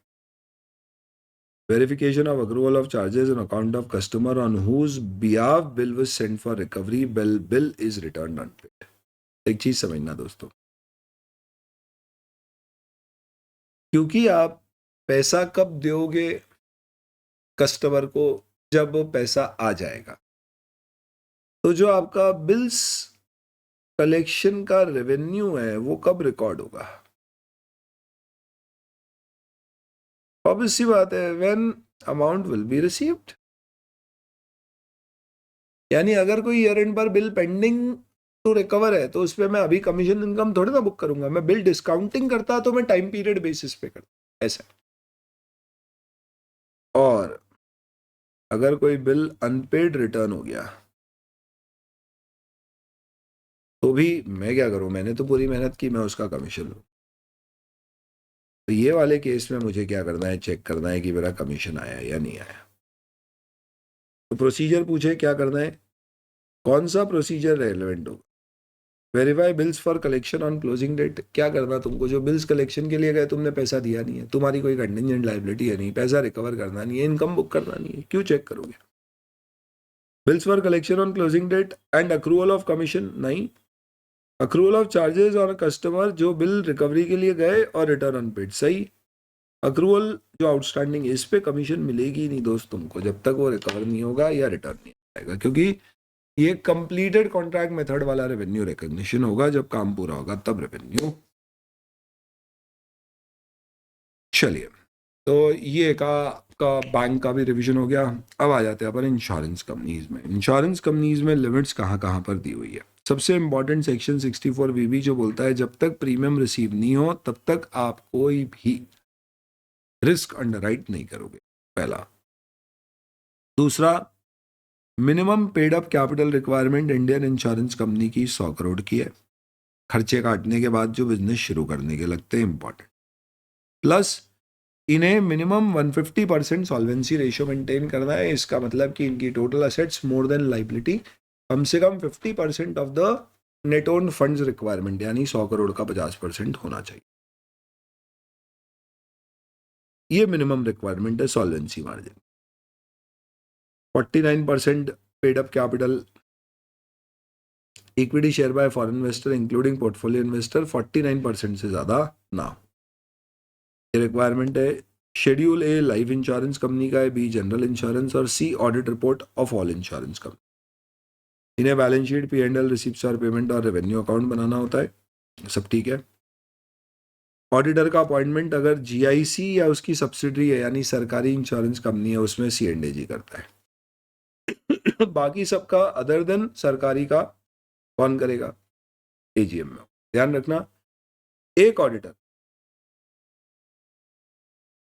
सिर्फ 3 इंश्योरेंस कंपनी का ऑडिट कर सकता है, जिसमें से ज्यादा से ज्यादा 2 लाइफ इंश्योरेंस और 2 जनरल, प्राइवेट पब्लिक सब मिला के। सारी इंश्योरेंस कंपनी का joint audit mandatory MCQ pro है। रेम्युनरेशन कंपनी ही है तो 142 सेक्शन के अंतर्गत ही कवर होगी। ईडा जाता है सितंबर बेसिस पे, आपके रिकॉर्ड्स क्लोज होते हैं तो बैंक और इंश्योरेंस कंपनी दोनों में हाफ ईयरली क्लोजिंग होती है और रिव्यू होता है। ऑडिट एनुअल फाइनेंशियल स्टेटमेंट्स का ही होता है। जनरल इंश्योरेंस कंपनी को AS फॉलो करना है क्योंकि इंडेस इन पे लगते नहीं है, ये 3 AS एग्जाम्प्ट है। हाँ, जनरल इंश्योरेंस कंपनी में कोई भी कॉन्ट्रैक्ट 4 साल से ऊपर का है तो एक्चुरियल वैल्यूएशन कंपलसरी, जिसमें आपकी लाइबिलिटी या कॉन्ट्रैक्ट में आपका पीरियड 4 ईयर्स से ज्यादा है तो एक्चुरियल वैल्यूएशन कराना कंपलसरी। वैसे ही प्रीमियम डेफिशिएंसी, आपने कोई पॉलिसी बेची और आपको लग रहा है उसमें क्लेम इतने ज़्यादा आ रहे कि आपकी ओवरऑल पॉलिसीज की प्रीमियम इनकम कम हो जाएगी टोटल क्लेम से, तो ऐसे में अब आपको आगे से पॉलिसी बंद कर देना चाहिए या प्रीमियम बढ़ा देना चाहिए। तो 4 साल से ऊपर की है तो वो एक्चुरियल वैल्यूएशन से प्रीमियम डेफिशिएंसी कैलकुलेट करानी। लाइफ इंश्योरेंस कंपनी में याद रखना, रियल एस्टेट और इन्वेस्टमेंट प्रॉपर्टीज का रिवैल्यूएशन कंपलसरी है हर 3 साल में, और जनरल इंश्योरेंस में रिवैल्यूएशन परमिटेड ही नहीं है, याद रखना।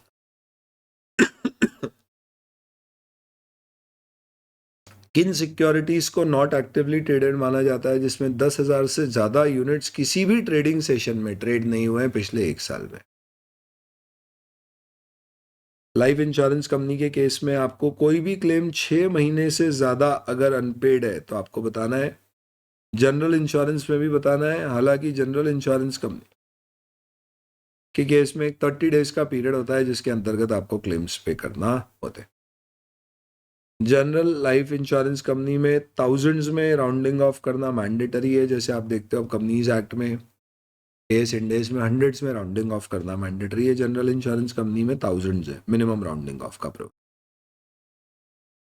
कोई भी पॉलिसी है तो उसमें 15 to 30 डेज का ग्रेस पीरियड दिया जाता है। ड्यू डेट से इतने दिन में भी पॉलिसी का प्रीमियम आ गया तो पॉलिसी एक्टिव रहेगी, लैप्स नहीं हो। 3 साल पहले कोई भी लाइफ इंश्योरेंस पॉलिसी सरेंडर नहीं हो सकती, होगी तो पैसा 0 मिलेगा। हर लाइफ इंश्योरेंस पॉलिसी में आपको 15 दिन का फ्री लुक कैंसिलेशन पीरियड देना है। 15 दिन from the date of receipt of policy document by the insured. वो पढ़ के उसको लगता है ठीक नहीं है तो रिटर्न कर सकता है। उसे प्रीमियम कितना रिफंड मिलेगा? जितने दिन उसका इंश्योरेंस जारी था उतने दिन का प्रोपोर्शनेट प्रीमियम काट दो। कोई मेडिकल कॉस्ट वगैरह आपकी लगी है, जैसे कि हो सकता है आपका कोई मेडिकल टेस्ट कराया लाइफ इंश्योरेंस से पहले, तो वो काट दीजिए, और कोई स्टैम्प ड्यूटी एक्चुअल कॉस्ट लगी है वो काट दीजिए। बचा हुआ पैसा रिफंड करना पड़ेगा। एकदम MCQ prone power packed revision discussion कर रहे हैं।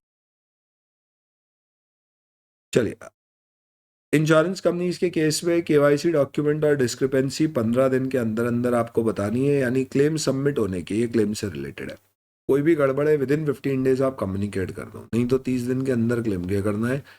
याद रखना दोस्तों, 30 दिन। हालांकि GIC में, LIC में खर्चों को 14 हेड में बांटा जाता है, GIC में खर्चों को 13 हेड में बांटा जाता है। तो P&L में जो एक्सपेंसेस होते हैं वो 13 हेड्स में बांटे जाते हैं। सॉल्वेंसी मार्जिन अपन ने देखा 150%। इसके अलावा ये मैंने आपको बताया जनरल इंश्योरेंस कंपनी में 30 दिन के अंदर अंदर आपको क्लेम देना है, नहीं तो आपको ब्याज देना पड़ेगा लेट पेमेंट का। जनरल इंश्योरेंस कंपनी में अनएक्सपायर्ड रिस्क रिजर्व है, जिसे आप या तो डे वाइज बना सकते हो, जैसे आपने पॉलिसी सपोज 1 मार्च को बेची साल भर, तो इस साल वो 30 डेज इफेक्टिव रही आउट ऑफ 365 डेज, तो इतना प्रीमियम बुक कर दो, बाकी का प्रीमियम आप बुक करके अनएक्सपायर्ड रिस्क रिजर्व में ट्रांसफर कर दो, तो पहले प्रीमियम इनकम पूरी बुक होगी और फिर premium income to unexpired risk reserve हो जाएगा। ये आप इतना दिमाग मत लगाओ, जितनी पॉलिसी ईयर एंड में आउटस्टैंडिंग है उन पूरे के प्रीमियम का 50% आप अनएक्सपायर्ड रिस्क रिजर्व में डाल दो, एक्सेप्ट मरीन हल यानी शिप का इंश्योरेंस, जिसमें 100% आपको अनएक्सपायर्ड रिस्क रिजर्व में डालना है, यानी वो पॉलिसी पीरियड खत्म होने पे ही पूरी इनकम बुक हो। थोड़ा जल्दी जल्दी बोल रहा हूँ, बट ये सब आपको सुन के एक बार रिकॉल कर दें। Unexpired risk reserve solvency margin कितना होएगा? Asset should be more than your liabilities and that excess should never be less than 50% of minimum capital requirement. 100 crore या जो भी आपकी मिनिमम कैपिटल रिक्वायरमेंट है। अगर आप सिर्फ हेल्थ इंश्योरेंस कर रहे हो तो थोड़ी कैपिटल रिक्वायरमेंट कम होती है। ये आपकी सारी लिमिट्स है जो किसके अंतर्गत दी गई है। These are your limits which are given under insurance company. Risk assessment internal control में कोई लिमिट नहीं है, एक्सेप्ट ICAEW वगैरह, ये जो फॉरेन बॉडीज के कंट्रोल फ्रेमवर्क होते हैं आपके, सार्बन्स-ऑक्सले, तो ये सारी पब्लिक लिस्टेड कंपनीज यानी publicly traded companies, listed company पे लगता है। Similarly institute of chartered accountant of England and Wales ने जो इंटरनल कंट्रोल के ऊपर रिपोर्ट ऑडिटर से मांगी है, वो प्रोविजन सारी लिस्टेड कंपनीज के ऊपर लगता है। टैक्स ऑडिट दोस्तों इज फुल ऑफ लिमिट्स, एक बहुत ही बेहतरीन उसका रिवीजन लेक्चर अवेलेबल है 2 आवर्स में, पूरे टैक्स ऑडिट के सारे प्रोविजंस कवर किए हैं, आप उसको एक बार देख सकते हैं, उसमें सब कवर हो जाएंगे। ये पूरा ही प्रोविजन से भरा हुआ है, तो ये रिवीजन वीडियो में अपन उसको क्लब नहीं करेंगे, आप उसको अलग से। उस रिवीजन वीडियो में इस बार जो MCQ आया है उसमें, उस रिवीजन वीडियो में एक चीज़ कवर्ड नहीं है, इसलिए मैं यहाँ पे आपको उसको डिस्कस करके बता देता हूँ। क्यों कवर्ड नहीं है? क्योंकि आपके मॉड्यूल्स में आज सच कहीं कवर्ड नहीं थी, और वो इनकम टैक्स का provision which is with respect to basically this, मैंने सोचा यहाँ इस रिवीजन में कवर कर लेता हूँ। क्लॉज 21 में इनएडमिसिबल एक्सपेंस बताए जाते हैं जो PORL में डेबिट हुए हैं पर एडमिसिबल नहीं है, तो एडबैक होते हैं। इसके अंदर अगर पार्टनरशिप फर्म है तो इंटरेस्ट और सैलरी होती है कि भाई 12% से ज़्यादा आप इंटरेस्ट ऑन कैपिटल नहीं दे सकते। सैलरी में कुछ लिमिट्स होती है, बस वो लिमिट याद रख लेना, इनकम टैक्स की लिमिट है। मैक्सिमम सैलरी आप कितनी दे सकते? तो फर्स्ट 3 लाख के प्रॉफिट्स, ये प्रॉफिट्स कौन से होते हैं? After interest on capital before salary पे 90% और मोर देन 3 लाख के प्रॉफिट पे 60%। उसके ऊपर एक क्वेश्चन है, RTP में आया है, मैं RTP रेडी रखा हूं एकदम, आपके लिए बता देता हूं। आज कहाँ है क्वेश्चन? पार्टनर सर्च करके ढूंढ,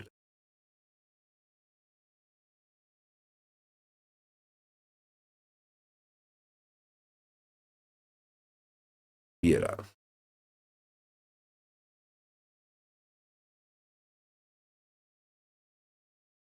टैक्स ऑडिटर हो मैन्युफैक्चरिंग फर्म के net profit before tax 15 lakh है, जिसमें सारे खर्चे including salary to partner debit हो चुका है। Partnership deed of the firm stipulate payment of salary to working partner as 1 lakh per month, तो 12 लाख हो गई साल की। 1 लाख पर मंथ तो 12 लाख हो गई, ये भी 50,000 पर मंथ तो 6 लाख हो गई, सब मिला के 30 लाख। ये 15 लाख आफ्टर है, तो मुझे 15 में 30 जोड़ना है।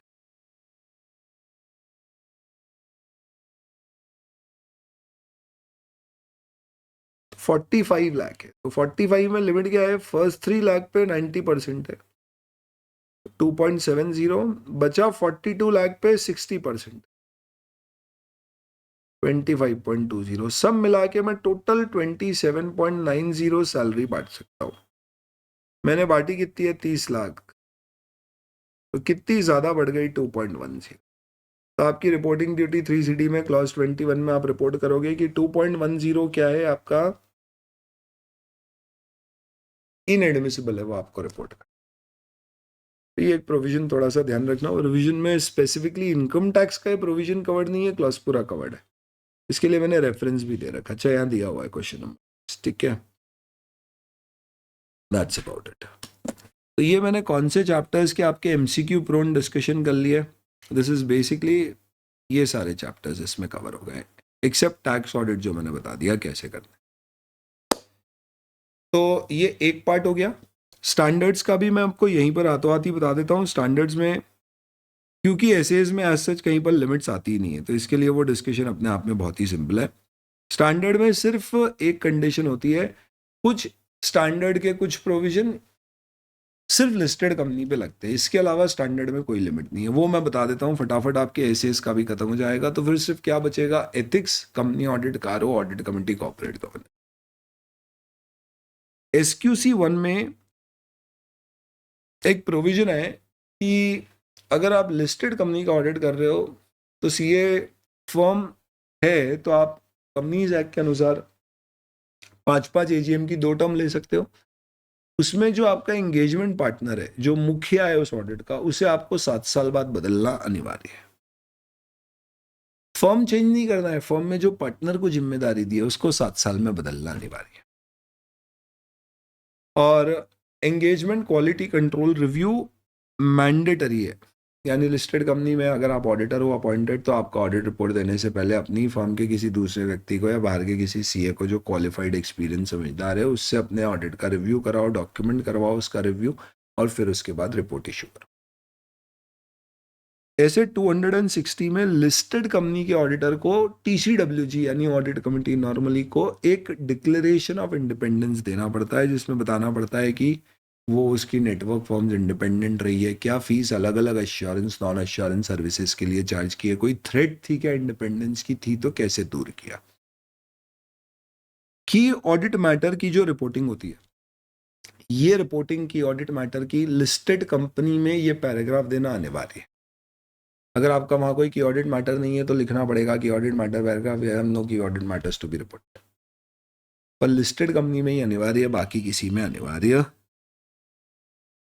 और एक अदर इन्फॉर्मेशन जो आप एनुअल रिपोर्ट देते हो जिसमें फाइनेंशियल स्टेटमेंट ऑडिट रिपोर्ट के साथ दूसरे कई सारे डॉक्यूमेंट्स आते हैं, उसे अदर इन्फॉर्मेशन कहते हैं, जैसे directors report, management discussion analysis report. तो ये लगता तो आपकी सारी कॉर्पोरेट एंटिटीज, क्योंकि वहां पे एनुअल रिपोर्ट बनती, पर उसमें जो ऑडिट रिपोर्ट में अदर इन्फॉर्मेशन का एक सेपरेट पैराग्राफ जाता है, वो पैराग्राफ आप तभी दोगे जब आपको अदर इन्फॉर्मेशन यानी कि डायरेक्टर्स रिपोर्ट वगैरह ऑडिट रिपोर्ट इशू होने से पहले आपको क्लाइंट ने ड्राफ्ट रिपोर्ट दे दी।